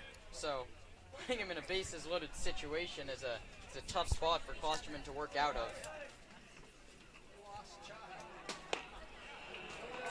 Kyler Zukowski looks at a first pitch called strike. Karen, we saw a 12-2 game against the Novato Knicks in the second game of that series. The first game of this one was 15-4.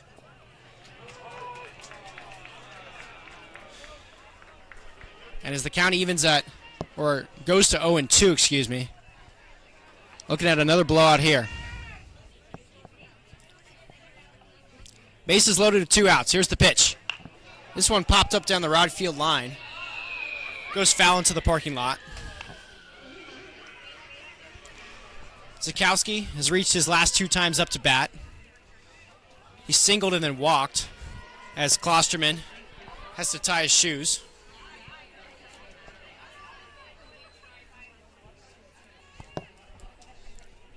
Klosterman just needs that one more strike.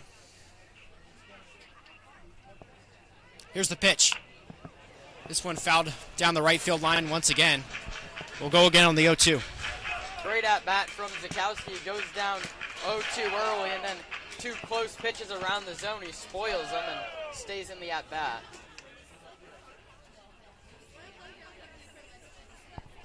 Here's the pitch.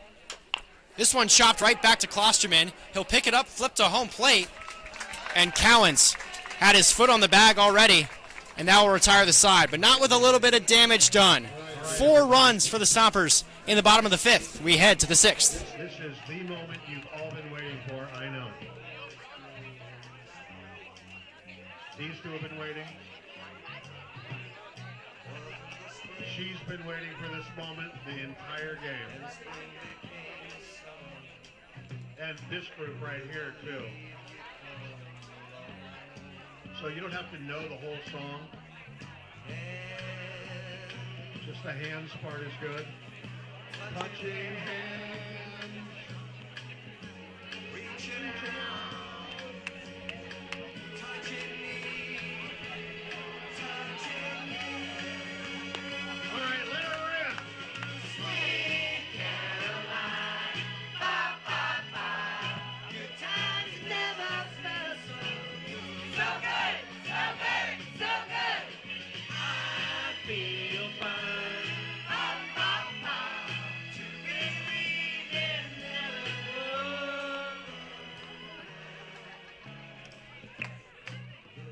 Pretty good. Norm was up dancing. When Norm dances, you know what's going on. He might have found a gummy laying around. Let's hope not. Now we had the Cub band said there was no way he was singing. That was Sweet Caroline, brought to us by 70s International Realty and Nana's Olive Oil. We're back here at Arnold Field on the Sonoma Stompers Broadcast Network. Jason Deshawn on the bump once again. His first pitch. Flash at the tower of Dom Nahar, the center fielder, and the leadoff man in this Menlo Park lineup. Nahar had 3 singles last night. Here's the 1-0. Big swing and a miss for strike 1.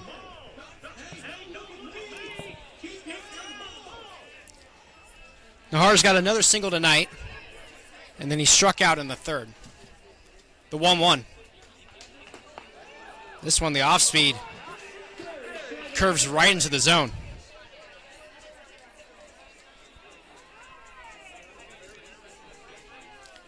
The payoff pitch from Deshawn.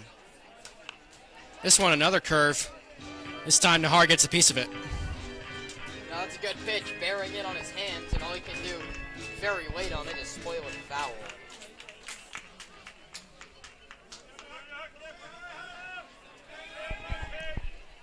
Deshawn went 1-2-3 in his last inning. This one sent foul down the left field line.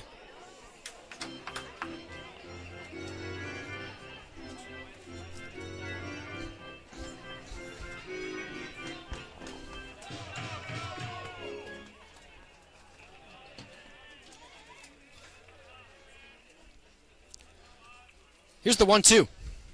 This one down in the dirt. And Nahar battles back in the count.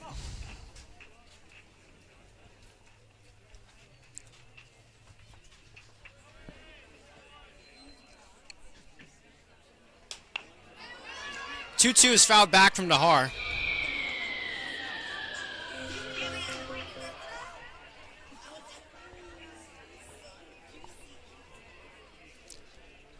It goes 1-2-3 in the legacy order. It's Cooper Winton next, followed by Kieran Baker. Here's the 2-2. Flash to the tower once again of Nahar. And Deshawn having a little bit of control issues as the count runs full.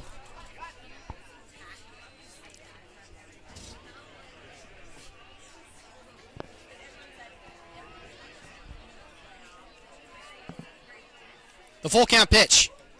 This time hits Nahar. He avoided it twice already. 3rd time was the unlucky charm. He'll take his free base.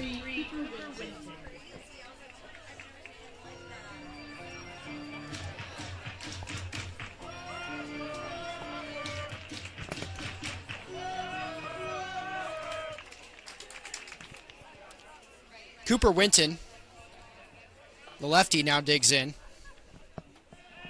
Pick back over to first. Nahar was way too far off the bag. He's caught in a pickle between first and second.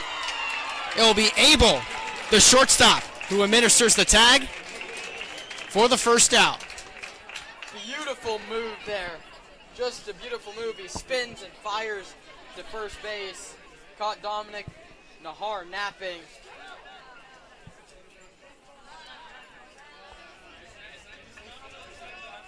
Very well done by Boyd and Deshaun.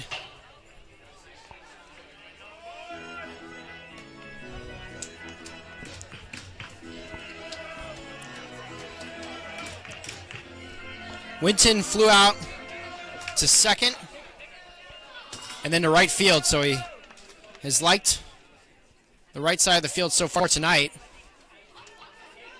This one goes way out of the glove of Rudy Gonzalez behind the dish. That's the problem when you're so aggressive on the base paths. Things like that are going to happen.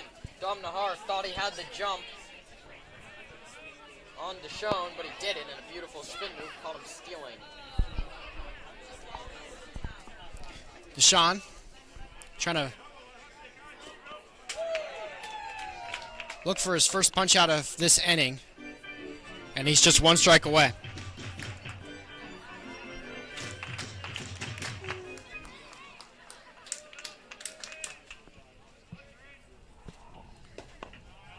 One-two misses low.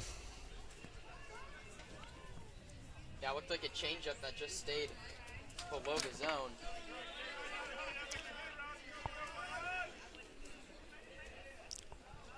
The 2-2. This one fouled back. Count runs full.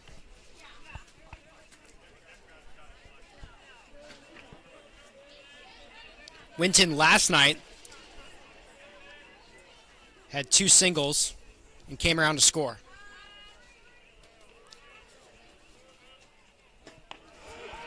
It's strike 3. Off speed, drops in the zone. Cooper Winton, now 0 for 3 tonight.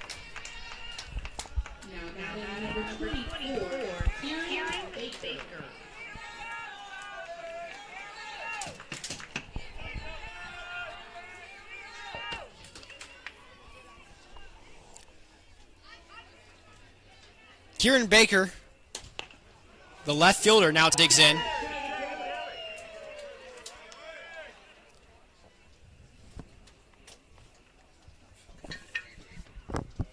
The 0-1 pitch.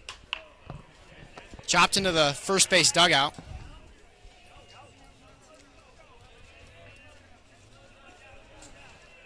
Baker did not play last night. He's got that front foot way up towards the bag. Here's the 0-2. That one down in the dirt. And another strikeout for Jason Deshaun. He goes 1-2-3 once again. The Stompers still have a shutout going into the bottom of the 6th.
Jack Vanancini leads off here in the bottom of the 6th. Stompers on top, 7-0. Have bounced back very well from a 15-4 defeat last night. Here's the first pitch to Jack Vanancini. He misses low in the dirt.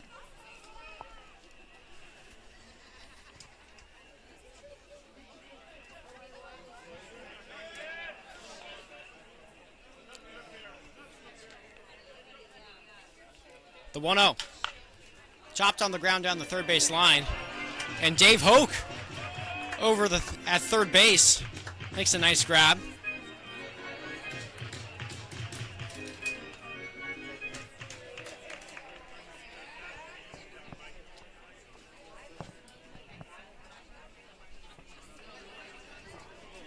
The 1-1. This time fouled down the right field line and into the parking lot. We always like to have a little bit of fun here at Arnold Field. There's a sound effect of a window crashing. Obviously, we hope that never happens, but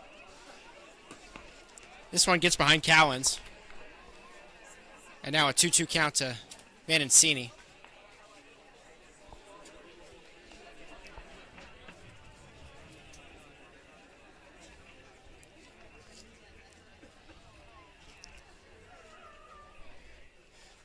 With the lead intact for the Stompers, don't want to jinx anything, knock on wood. There is a righty roaming up in the bullpen.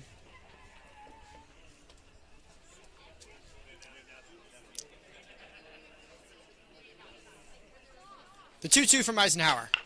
Chopped on the ground over towards Wong, who's at third. He fires to first, and it's in time.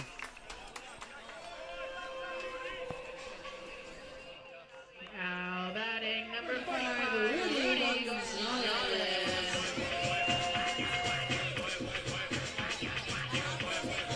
Rudy Gonzalez gets set in the righty's batter's box.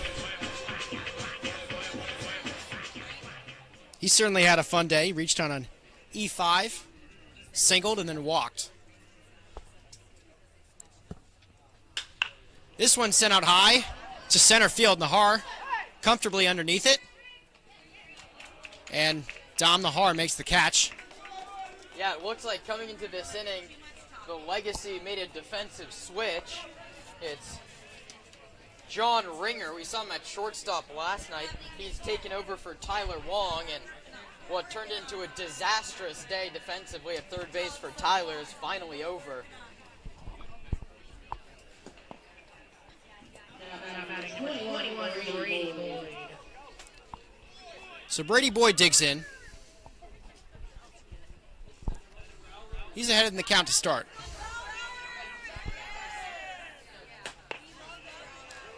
Looks at a called strike. Count even at 1.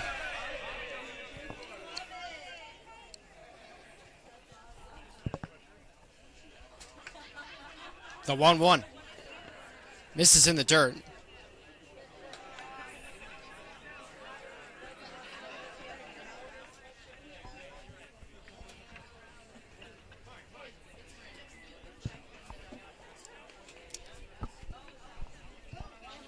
Eisenhower sets at the belt, now throws the pitch.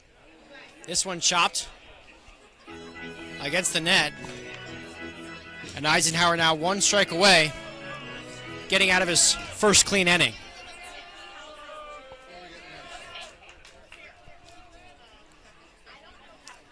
Two balls, 2 strikes. Eisenhower against Boyd. Here's the pitch. This one just misses upstairs.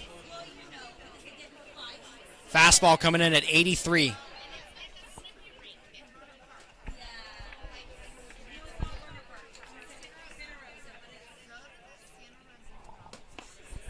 Full count pitch misses upstairs once again, and Boyd has a walk.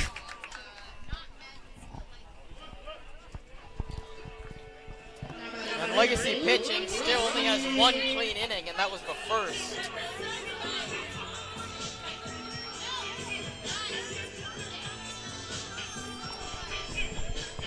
Lou Grossi's had quite the day. Back-to-back doubles in the 4th and 5th. And now here he is in the 6th. Pick back over to first.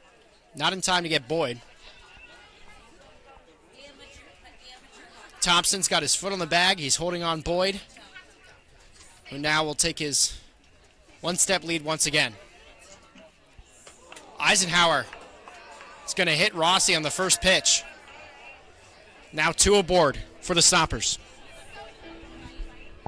Now batting from State Northridge, number 1, Trent Abel.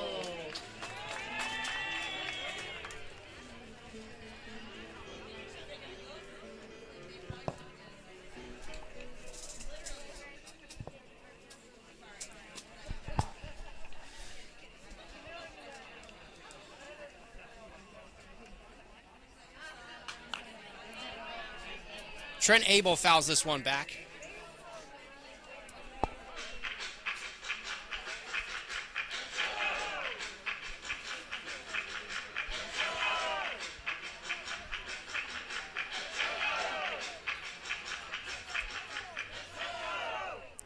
Two on and 2 outs.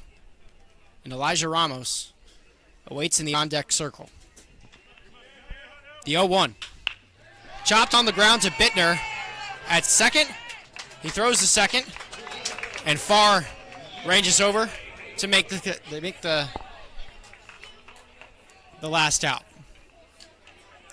No score for either team in the 6th.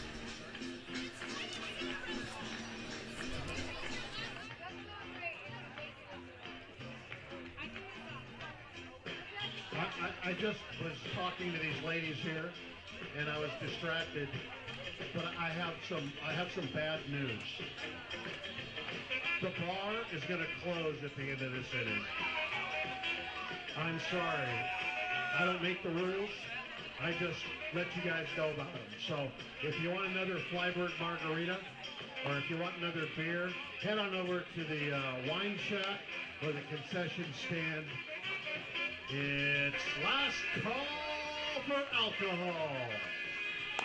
And what's your favorite type of alcohol? Tequila.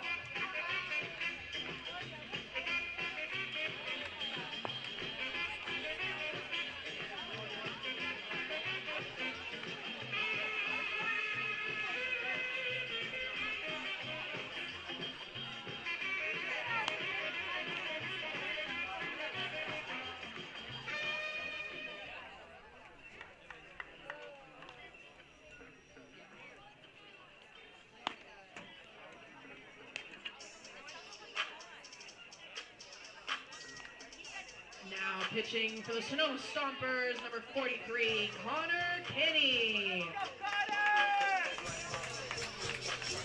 Now the 4th pitcher on the mound for the Stompers. It's Connor Kinney out of St. Mary's. He transferred over from Tufts. He's from San Diego, California. He started 10 games in 10 appearances and had a 5-1 record for the Gales. He's going to have a quick conversation with his catcher.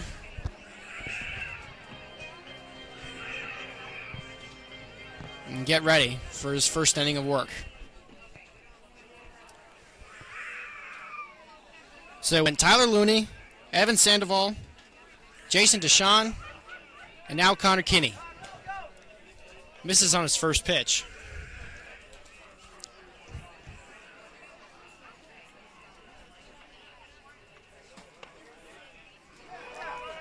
Finds his first strike on the next one.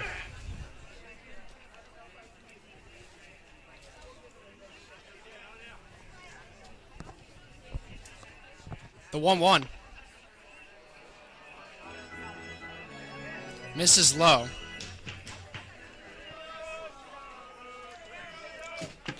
We'll give you the final line for Jason Deshawn as soon as we have it. Off speed. This time drops in the zone. Raul Soria at the plate didn't really agree at first. Our TrackMan system said it went all the way through and then clipped the corner of the zone. This one in the dirt once again.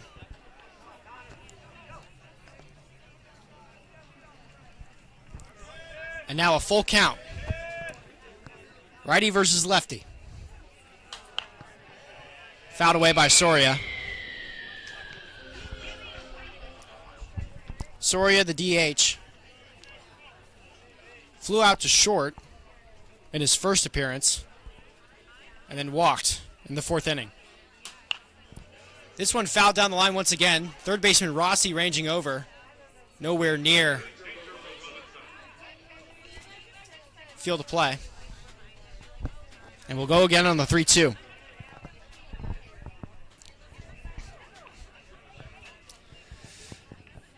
Soria takes a fourth ball, and a free base. The final line for Jason Deshawn, who only came in for 2 innings. Zeros across the board, 2 strikeouts, and a hit by pitch.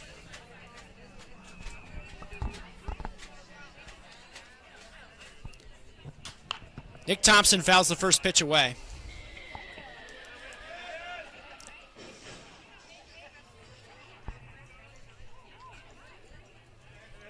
Soria with a 1-step lead off of first base. Takes a shuffle. This one fouled over towards Rossi at third once again. And over in the trees, just beyond the grounds of Arnold Field.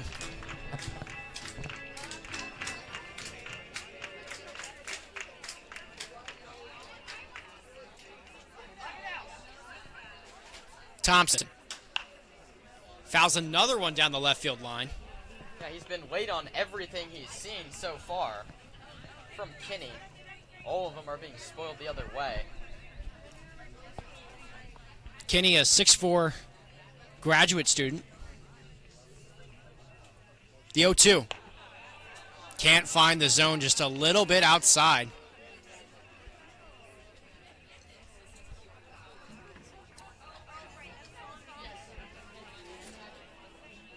Kinney sets at the belt.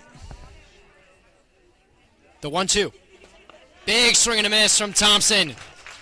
And the first punch out for Connor Kinney.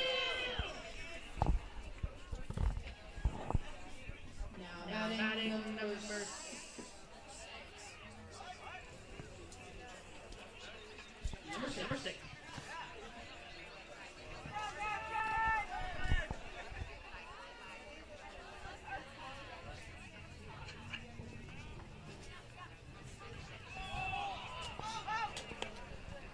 Soria goes from first. There's no throwdown as he had a large lead.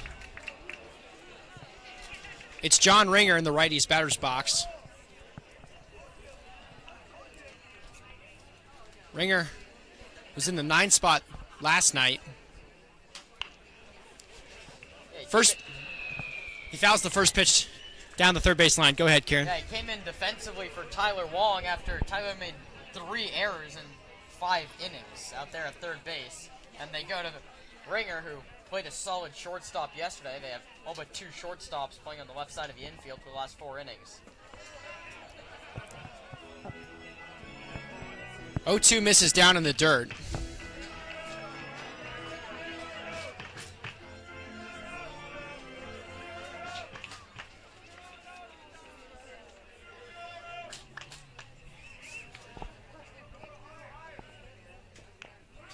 Ringer barely fouls this one back. Ringer was not in the batting order tonight, but had an impressive day yesterday. Reached 3 times. A walk, a hit by pitch, and a single. The 1-2. This one finds the zone. Connor Kinney with back-to-back punch-outs.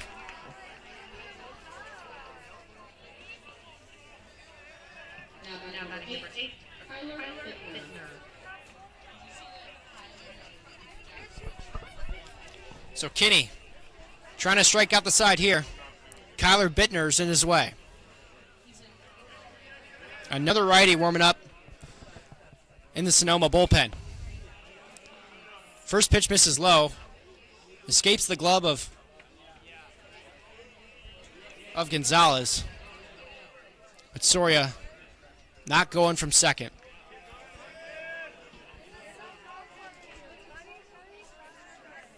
The 1-0. This one clips the outside of the zone. Bittner looks back to his third base dugout. Has got a smile on his face. A very nice frame job from the catcher, Rudy Gonzalez. Brought that one back off the corner, almost a full ball's worth. 1-1. This one chopped. Barely foul. Yeah, me and Kieran right behind the dish here have a pretty good line as far as the horizontal part of the zone. No, I mean, framing is a huge part of baseball now, becoming less so as it seems inevitable we'll get robot umpires, but Rudy Gonzalez received it really well and brought it back. Soria already on his way down to third. The throw over is not in time. Raul Soria has stolen 2 bases this inning. Kinney tried to get the ball over to Rossi. He administered 1 tag. My goodness, Ryan. What just happened? Raul Soria went before. First of all, it was a great jump, but he never came to the plate. Kinney stepped off through to third base, and he was safe. Soria already halfway over to third. I mean, 2 steals before the hats off to you. Rossi's now got it at third. He's going to go to first base, and Brady Boyd's on the bag, and it has the ball at the same time for the last out. So 4 batters come up for the legacy, and Kinney puts 3 of them down. The last half inning with me on play-by-play before I hand it over to Kieran Costa the rest of the way. Be out to the ball game.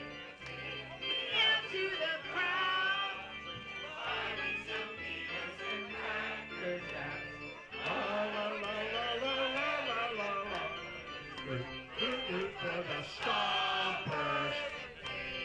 It's a shame.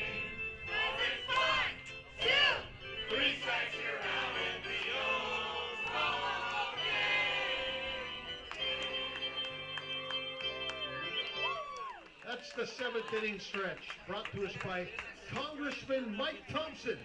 You can see his sign in center field right underneath the American flag. That's 420 feet away. 420 in Sonoma.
Now pitching for the legacy number 9, Brendan Gatson.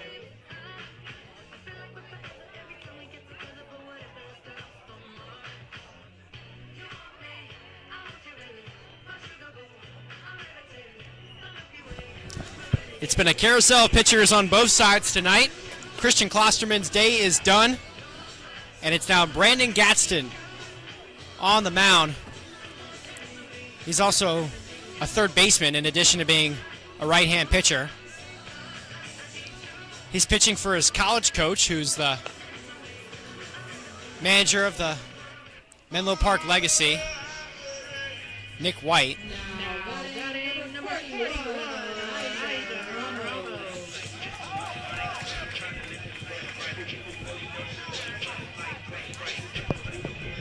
Gadsden, a pitcher at San Francisco State, where White manages.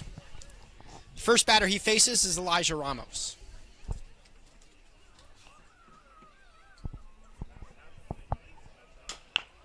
This one chopped in off the body of Ramos.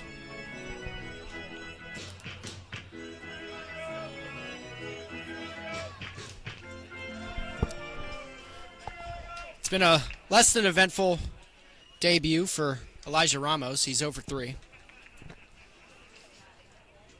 The 0-1. Misses just a little low. It goes 9-1-2 to start the bottom of the 7th.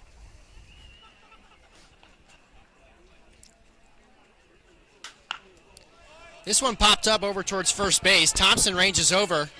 Going to run out of room, just barely. There's more action in the Stomper bullpen. It looks like another right-handed pitcher. You wonder, Kinney just got here yesterday. Maybe only 1 inning is all that Zach Pace and Mike Nunez thought would be best for the... They want to get through the whole bullpen. They can probably do it in a 7-0 game. Big swing and a miss from Ramos. And his day goes to 0-4. Ramos having a conversation with leadoff man Jack Gehrig, who now comes to the plate.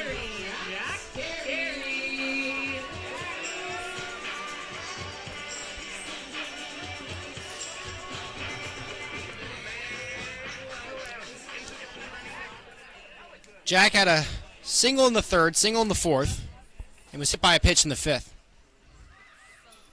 Now he's up with 1 out. This one shot up to center field.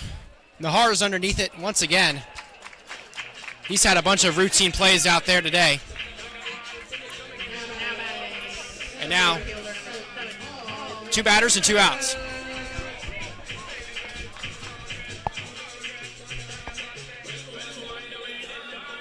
This is something we haven't seen from Legacy pitching today, and that's 2 quick outs to start an inning. Also, retiring Jack Gehrig, not an easy thing to do at all. First pitch to Paul Contreras is well inside. He had to scoot out of the way so he wasn't hit. Paul has walked twice tonight.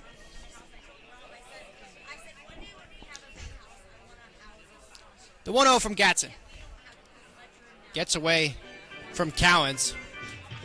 Is that the first breaking ball you've seen this inning from him?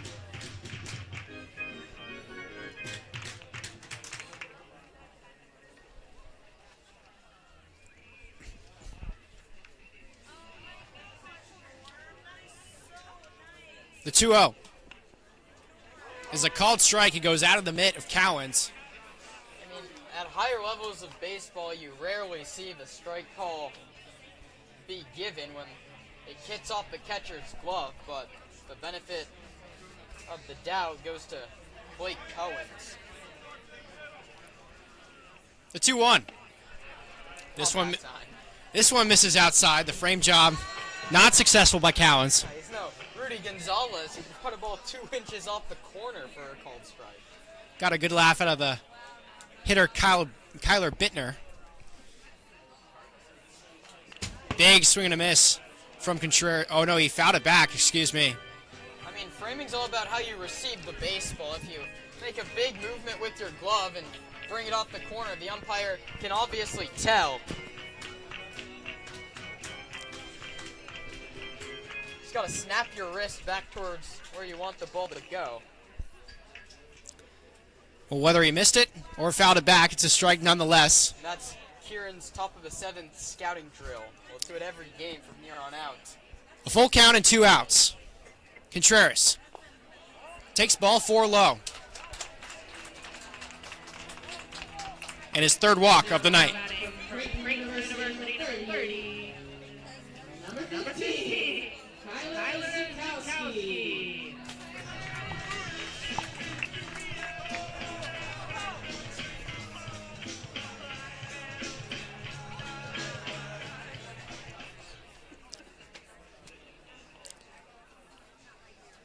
Kyler Zukowski now steps into the righty's batter's box.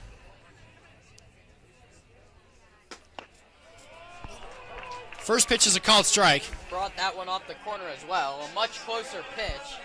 I mean, It looked like it could have clipped the outside corner. This time a very nice frame job by Blake Cowens. Gatson sets at the belt and misses away once again. Count even at 1.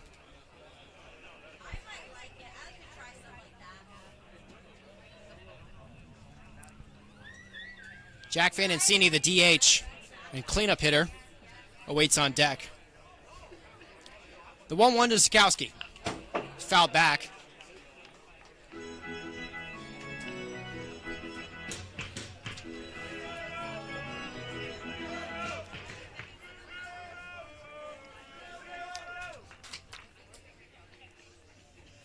Two strikes and 2 outs. Contreras with a 1-step lead off of second base. He shovels around. Gatson throws the pitch. Check swing from Sikowski. It's not going to matter. It's a called strike.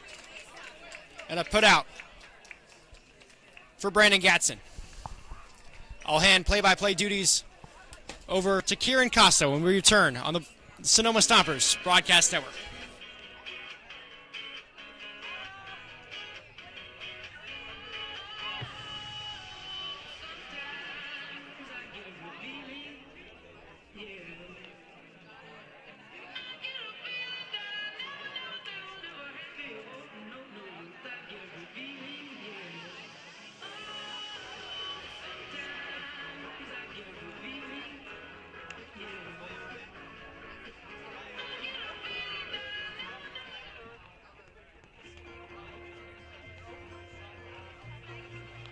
Now pitching for the Sonoma Stompers, number 22, Raul Valdivia.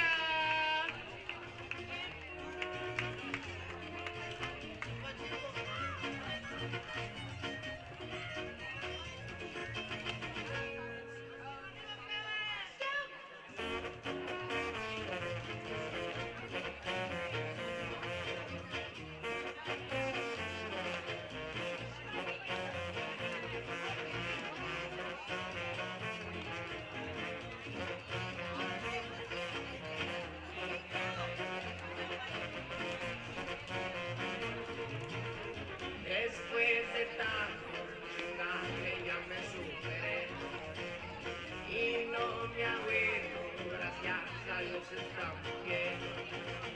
Y se preguntan cómo es que me ha ido tan bien. No se me asuste, con esfuerzo me lo gané. Raul Valdivia emerges from the Stompers bullpen to start the 8th inning. It's his second appearance of the young season for Sonoma. He pitched the 9th inning of what was a 4-0 victory on opening night. He gave up a single hit by pitch and a walk. He wound up loading the bases before he worked out of trouble. So the ERA still sits at zeros across the board, and he'll try and keep it that way against 8-9-1 in the lineup for the Legacy. That's Ryan Farr, Blake Cowens, and then back to the top in Dominic Nahar. Will Kinney, or beg your pardon, Connor Kinney, the St. Mary's grad student, went 1 inning. He struck out 2 and walked 1. He also gave up 2 stolen bases, so there's something to focus on. He's getting the hitters out. He just has to check on the base runners a little bit more. But for now, it's Valdivia against Ryan Farr, and the first pitch from Raul is too high. It cut on a miss, 0-1.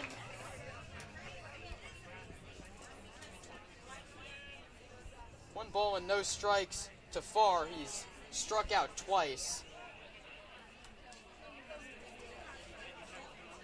He went down to Tyler Looney, one of 6. And then he was also fanned by Deshaun, and this time it's bounced up the middle. Charging is Abel, the throw to first is in time, and Trent Abel's sparkling defensive efforts continue. He came in on the charge and flipped the throw across his body in time, but put out goes 6-3, and that brings up Blake Cowens. A really nice underhand throw from Trent Abel. He's clearly had that down, and he doesn't just do it for show. It's right on the money. Yeah, Abel yet to record a hit this season offensively, but he's more than made up for it on the defensive end. As the first pitch to the catcher, Blake Cowens, is fouled back to the screen, 0-1.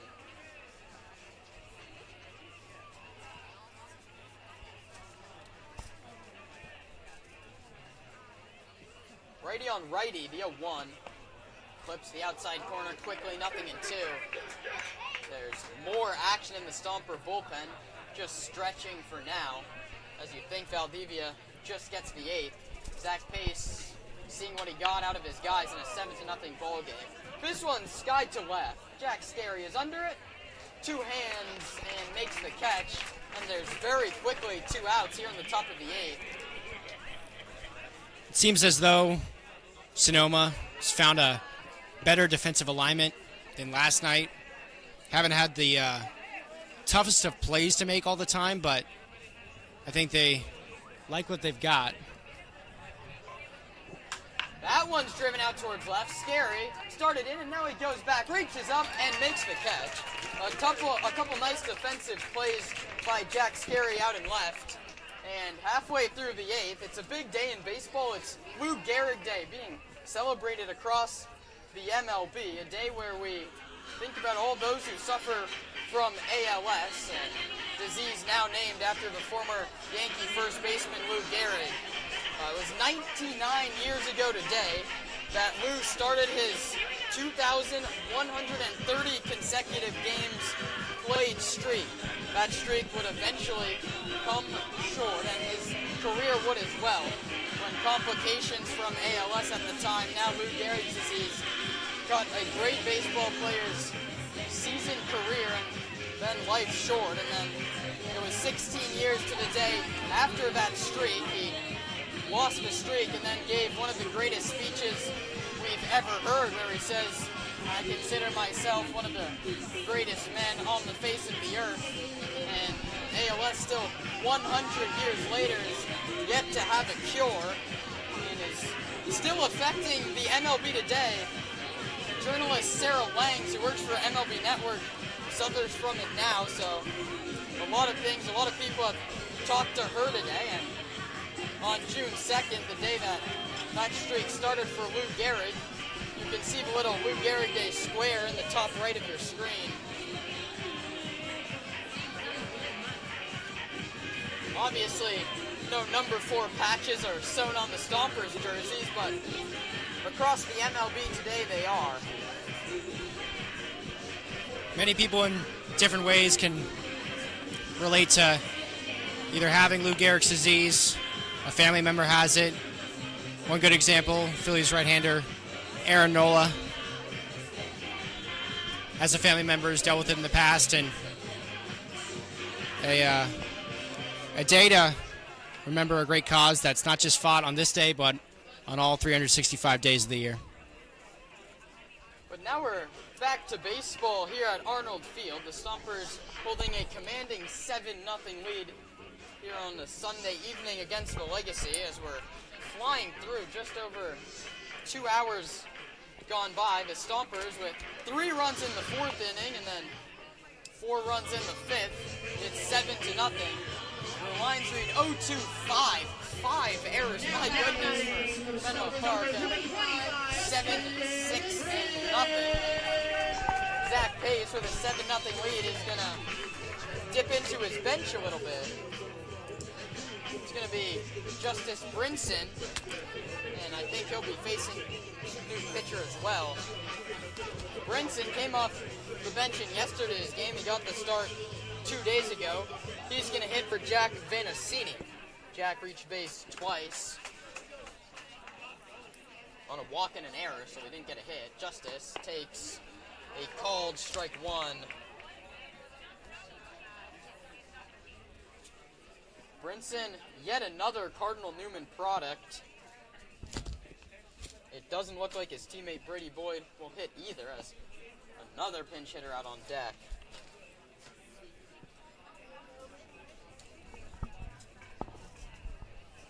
And we have a new pitcher as well.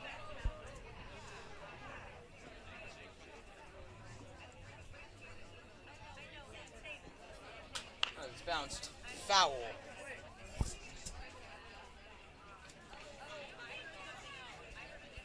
Chris Walsh, the right-hander out of the College of San Mateo, is the new pitcher For the Legacy, he pitched to a 6.92 earned run average in 15 appearances as a CSM Bulldog.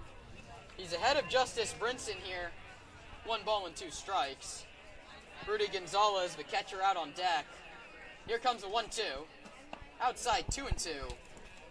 Now challenging for the Legacy, number 11, Chris Walsh.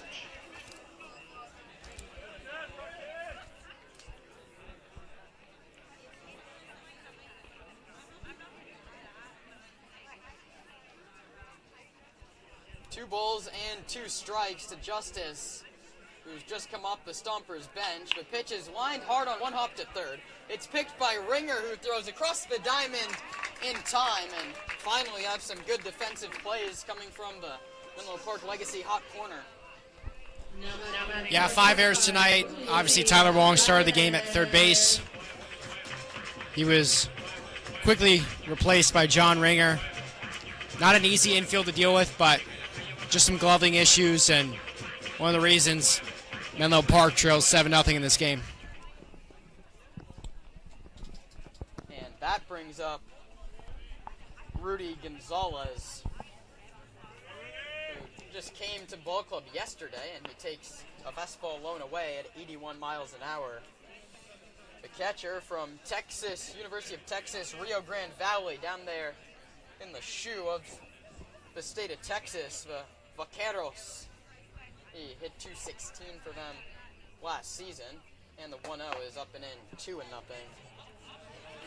He's been on base 3 times today, an error, a single, and a walk. He scored 2 of the 7 runs for the Stomps. All of those runs coming in a big 3rd and 4th frame. A couple crooked numbers against Menlo Park pitching. Has a 2-0's high 3-0, and Walsh wants no part of Rudy Gonzalez.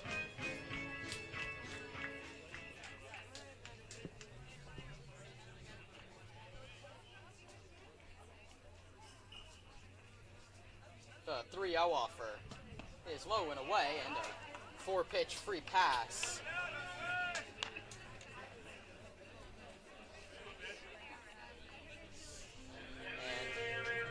Earlier, Brady Boyd is not going to hit for himself. It's Ben Giovanetti. Ben travels all the way from Sacramento before and after every game. Quite the trek from here in Sonoma, and he's going to come off the bench and hit with 1 on and 1 out in the last half of the 8th inning. Gonzalez not running, but Giovanetti's swinging, and he comes up empty. 0 for 3 in last night's ball game, but he did get a walk.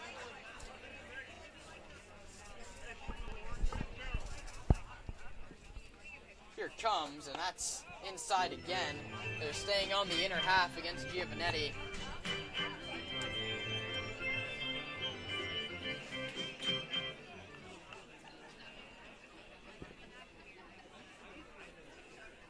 And a pick back to first. Rudy Gonzalez is safe with a headlong dive. So Boyd is lifted for Giovanetti.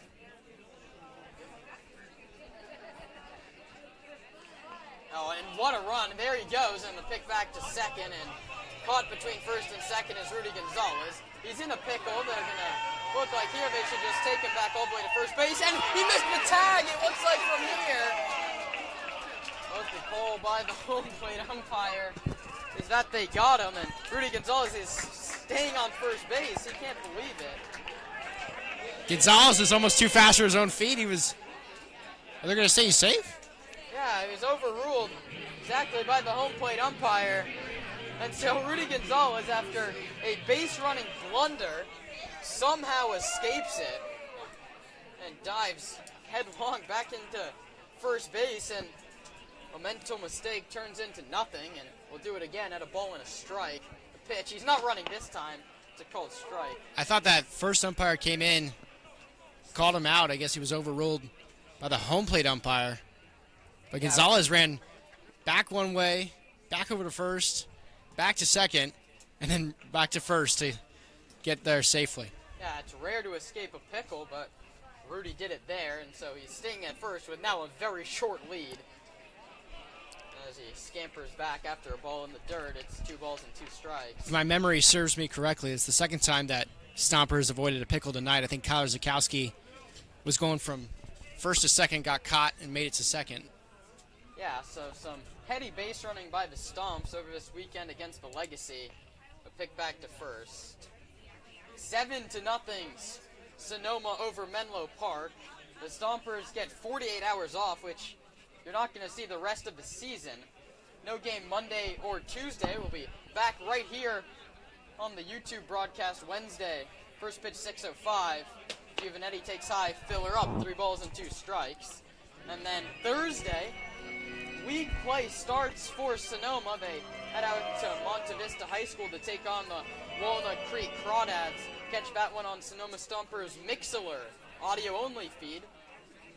Kieran Costa and Ryan Bridges will be there for all 40 games to close out the season.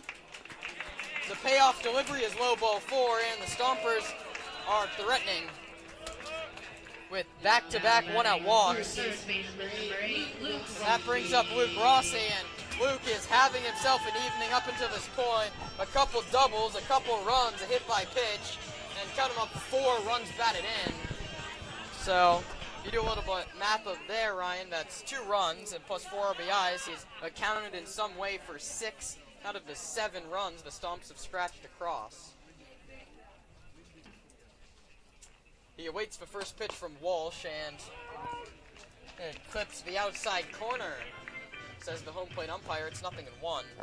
An incredible day from Rossi, a guy who has not been bad by any stretch of the imagination, but fairly quiet in these first couple games, and he's had his breakout tonight.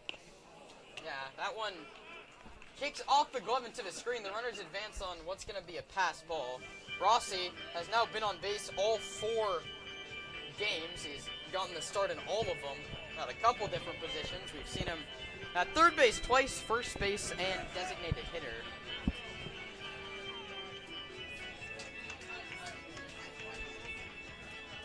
Catch our post-game interview with Rossi on the Sonoma Stompers Instagram account. You can also follow us on Twitter at Sonoma Stompers, as we have continued coverage on all social media platforms, including pre- and post-game interviews. Follow us on TikTok. We have content up there. Or come out to Arnold Field. Tickets on our website, or a phone number if you'd rather call. You can find that on the website as well. Or if you can't make the game, you can tune in. All home games on Sonoma Stompers YouTube, all road games on the Mixler. All those links can be found on the socials. The 1-2 is low and away. He went with the breaking ball at 76 miles an hour, and we're level at 2 balls and 2 strikes. If you ever listen to the broadcast and then come out to Arnold Field afterward, see me and Kieran, always feel free to say hi. We'd love to know who's listening. Come on up to the Sonoma Index Tribune press box. And that one hits Luke Rossi on a 2-2. Don't come up during the game. Ryan and I are pretty busy, but before, after, maybe even in between innings, come say hello. We'd like to hear how your day's going, anything you'd like to hear on the broadcast, or just come to chat. And that's exactly what Nick White's going to go do with his pitcher, Mr. Walsh. No action up in the bullpen. There's only 2 more outs to get if you're Nick White. So, meeting at the mound, the whole bullpen comes in. That's Ringer, Bittner, Farr, Thompson, and the catcher Blake Cowens are all out there talking to their pitchers. Worked himself into quite a scrape. Walk, and a hit by pitch loads him up.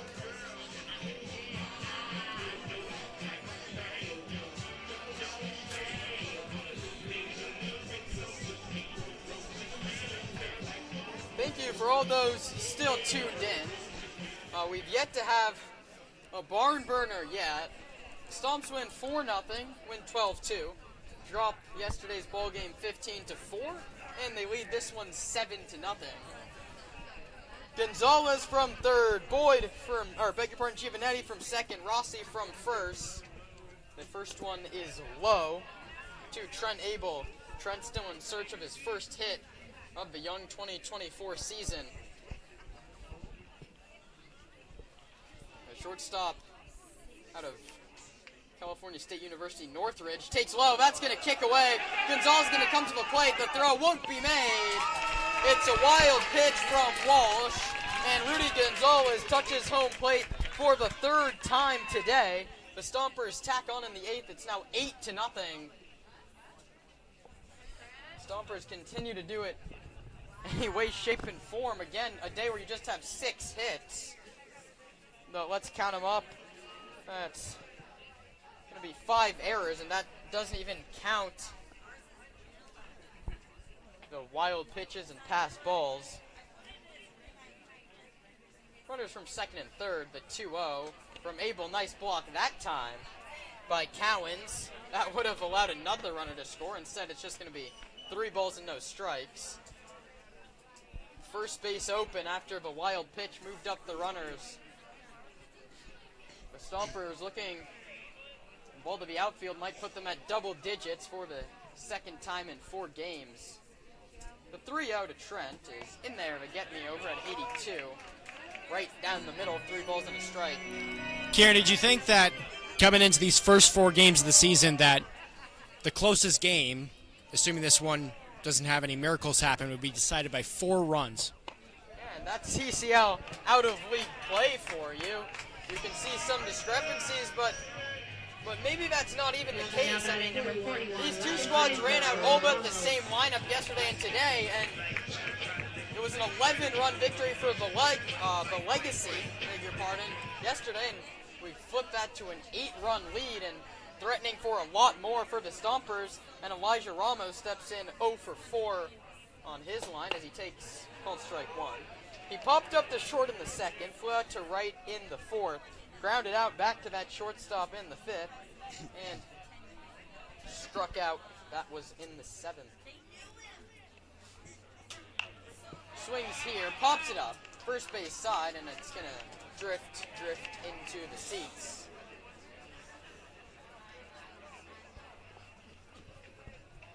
The bases full of Stompers. Giovanetti, who pinch hit for Boyd and walked, is at third. Rossi is at second, and Trent Abel is at first base.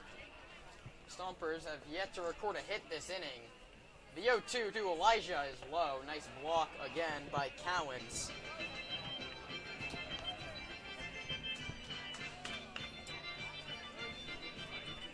The top of the lineup, and Jack Scary would be next. 1 ball, 2 strikes, 1 out. No place to put the 9-hitter Elijah Ramos. The pitch. Shaw came out swinging on a ball in the dirt. And the tough evening for Ramos continues.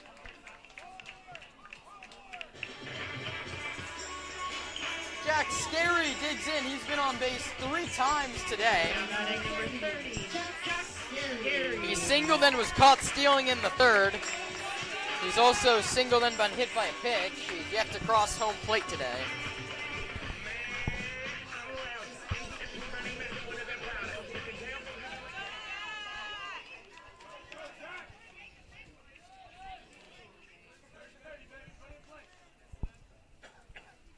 Scary swings for his pitch. It's a weak number to first. The play's going to be made by Thompson, who takes it to himself. So it's a ground ball and an RBI for Scary. Beg your pardon, that's the third out of the inning. We head to the 9th inning here in Sonoma. A lot of work to do for the Legends. They trail at 8-0.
Now batting number 3, Cooper Winton. Pitching for the Stompers is Dylan Goff.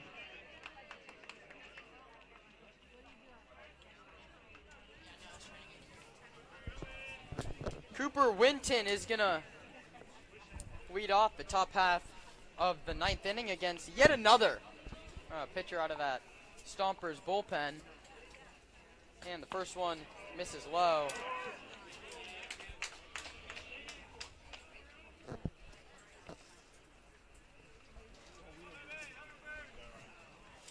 It's the heart of the order for the Legacy as that fastball misses inside, and it's 1-1. Dylan Goff, his second year as a Stomp, has come out of a bullpen out of Cal State Fullerton.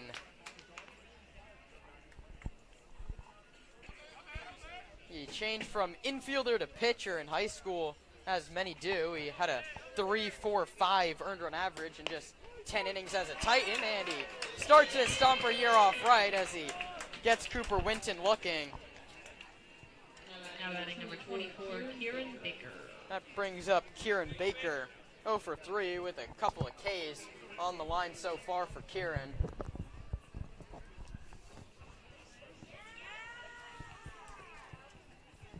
First one is in there for a called strike. Dylan Goff working very quickly and pouring it into the zone. 2 outs left, and here comes the 1 low, 1-1. Thank you, everyone, for joining us. As I mentioned, we're back on the air Wednesday, 5:55, the pregame show with Ryan Bridges. And first pitch at 6:05. That one will be against the Novato Knicks. Stomps already put them away twice. Then on the road in Walnut Creek, that's on the radio, Sonoma Stompers Mixler. And then back home for 3, a weekend series. Menlo Park, San Francisco, and Menlo Park again next weekend. Come out to Arnold Field and watch that one live. If not, you can catch us on the stream. Back here, it's 2-1 as that one's bounced foul alongside of third, and it's 2 balls and 2 strikes. Raul Soria would be next. He's been on base twice and swiped 2 bases. Both of those off of Connor Kinney. The 2-2 pitch. Ring him up, back-to-back, backwards Ks. And there's 2 away here in the 9th, and just 1 out left for the Legacy, and it comes in the form of Raul Soria. Number 32, Raul Soria. Last chance for Menlo Park. The Stumps 1 out away from splitting the series and going to 3-1 on the year.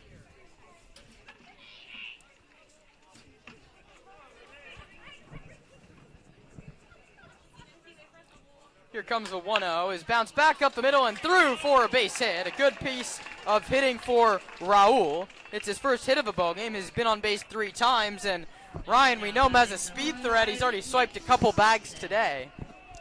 Yeah, he has. He went all the way from first to third. I know, and one of them he just stole off of Connor Kinney.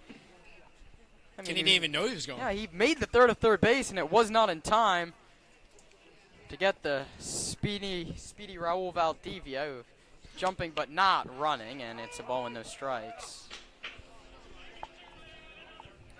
It's not something you expect from your designated hitters, stealing 2 bases.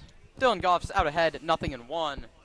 The Cal State Fullerton Titan delivers outside, a ball and a strike.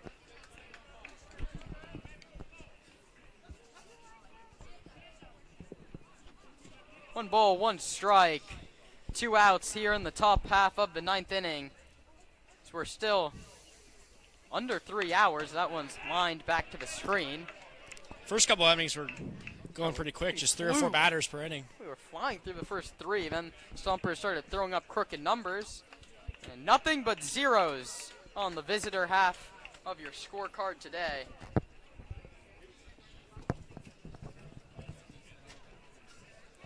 Here comes 1-2. Is bounced towards second. The throw to first is in time, and the ball game is over. Stumps win. Your final score is Stompers 8, Menlo Park Legacy nothing. Your winning pitcher today, Evan Sandoval. The losing pitcher is Chris Riddell. And Ryan, we go back to it time and time again. That Stompers pitching comes through big time. Yeah, they had that one mental lapse, gave up 15 runs last night. Obviously, the hitting was going to be always a big focus. Zach Pace told us after the game their approach had to be a little bit better, but pitching a lot better tonight as well. No matter who came in, first it started Looney, Sandoval. I thought Jason Deshawn was excellent, and then Kinney finishing things off. For everyone that helps make this stadium and broadcast flow, we thank you. And for my broadcast partner, Ryan Bridges, your final totals for tonight: no runs, 3 hits, 5 errors for Menlo Park, 8 runs, 6 hits, and a clean, no error game for the Stompers. So the Stompers take 3 out of 4 on the opening homestand. They win tonight 8-0. For Ryan Bridges, I'm Kieran Costa saying see ya from Sonoma.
seltzers guy.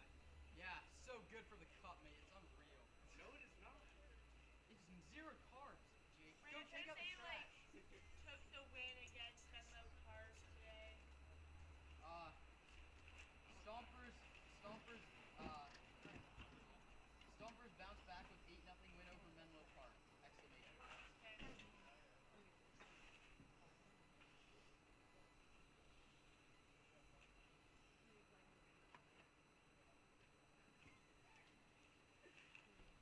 And I'm gonna be petty, Kieran, and tag Menlo Park Legends.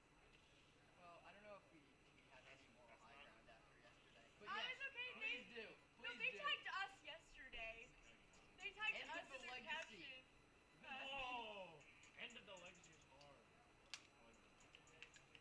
You should End say of- that and tag them. No, yeah, no, say end of the legacy. No. So we're not gonna win. Yeah, because we're, yes, yes, One very yes. Wait, say it again. No, I'm actually with Miranda. You disrupting the legacy. We're not playing them again. We're not? No. Then it's really ending. Why are we not playing them? I thought we are They're playing out them of again. league. This was a legacy. We're playing the they're- legends. I thought we are playing them again in July. We're playing the Dude, legends. No, There's a that was, difference between you know legends the and same team. We legacy. played the same This teams is- last 2 days. Yes. Yes, that They're was bo- the oh, legacy, okay. but Well, the no. legends Oh, have wait. another- Wait, this was the same team from yesterday? Dude, Before no, I'm broadcast confused. What are was you the same saying? day. Yeah, this is the What are you legends. saying? There's a These legacy. are the Have a couple legacy. good days off, you guys. Thanks, Gehrig. Enjoy your 48 hours off. Who was yesterday? The Today- legacy. Yesterday is legacy. In July or whatever. The legacy are the affiliate team of the legends. They come to town on Friday. Then why are the legends They tagged have an us? 18. They only have one. They only have one. Bro, now I'm like tripping. Just say disrupting the legacy. End of the legacy. End of the legacy. So this isn't out of. This isn't CCL. No. Tag them. Stompers beat. Hold that. Yes. It's like very like religious. Okay, so All over it. Kieran, really quick, when we say disrupting the legacy, Ending. Yes. Ending. No. Ending the legacy. ending the legacy against Stompers get revenge. That is so fun. 5-4? Bro. Oh, Neil technically said who's running this? Crying laughing emoji. Crying laughing. Kieran, what's the Addy? Bro, you know you ain't coming, bro. What's the Addy? Oh, you got mad people on Snap to my button? Bro, they look at the Snap, there's like 8 girls like mess. Holy. What's the Addy? You need to say something to Summit. Old is like that. Not go home, the opposite. Right now. Stompers get revenge. Wait, what was it? 17,600. What?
and then he came up in the ninth and I said, and here comes Speedy Raul Soria.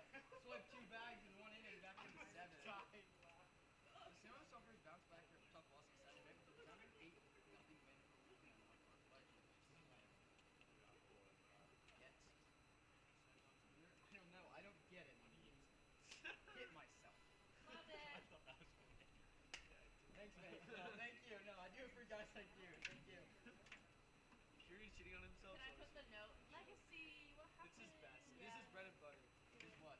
Self-deprecating. Yeah, you got can't my do weight. that, dude. They literally smacked it. Another one. Don't go No, we can't. We can't do that. We absolutely can't. Yeah. We won the most. Bang out. That's Bang what- out. Alright, I don't like banging out. Sing Last one. Last one. Yeah. We got the last lap. Something like that. what was my boy I don't know. Rudy Gonzalez saying? 2 for 2? Speedy Gonzalez. Speedy. Oh, that's bro, yeah. He was kind of tripping on Stomps get revenge or something. Stomps and the legacy. Huh? Yes. It's Twitter. The one we got caught up. Yeah, we got Stomps Pickle. and the legacy. Miracle. I mean, dude, That's 2 pickles. the last 2 days there's been so many like That shouldn't happen. there's been so many At all. You coming? You coming, Big This is Jake? ridiculous. No. Like all 4. It's early, Yeah, Big no. Jake. We can They pretty got much exceeded chill. on us. They got exceeded. She's the sweetest woman in the world. The Sonoma You Stompers. guys, everyone on the entity better start liking and commenting on our posts. Yeah, getting that I don't have viral, you get me? Me neither. Bro, your snap score is definitely over like 500. No, I actually don't. No, do snap. no, Bro, no. his snap score is definitely in like 60k range. 60 to 100k range. What is it? Big What Jake? is it? Wait, no, like 62, like 62,000. Can you say your favorite Yes. No, like I don't think yeah, like 60, comedian? like No, 60,000 no, to mine 100,000. isn't that high. No, hit. I bet it's like around 100. Bang. Okay. Close. Below 200k. Because it Can doesn't go everyone up if please you pull up their text phones and someone. comment on stuff? I don't really snap. Wow. Who just did this interview? What's Why did he Kieran's stutter snap This twice? can I comment? What a stud. Your snap score is What is my snap score? 160. My number one. You should, Clayton, you should comment My like number one maybe, snap maybe this guy's number. And Congrats. Ava is number Use the 3. fuck around with it. And Ava is number 2. And I snap like once every 2. Thank you. Sonoma No. Stompers most recent. One of my 4 matches. Let's go. Clap.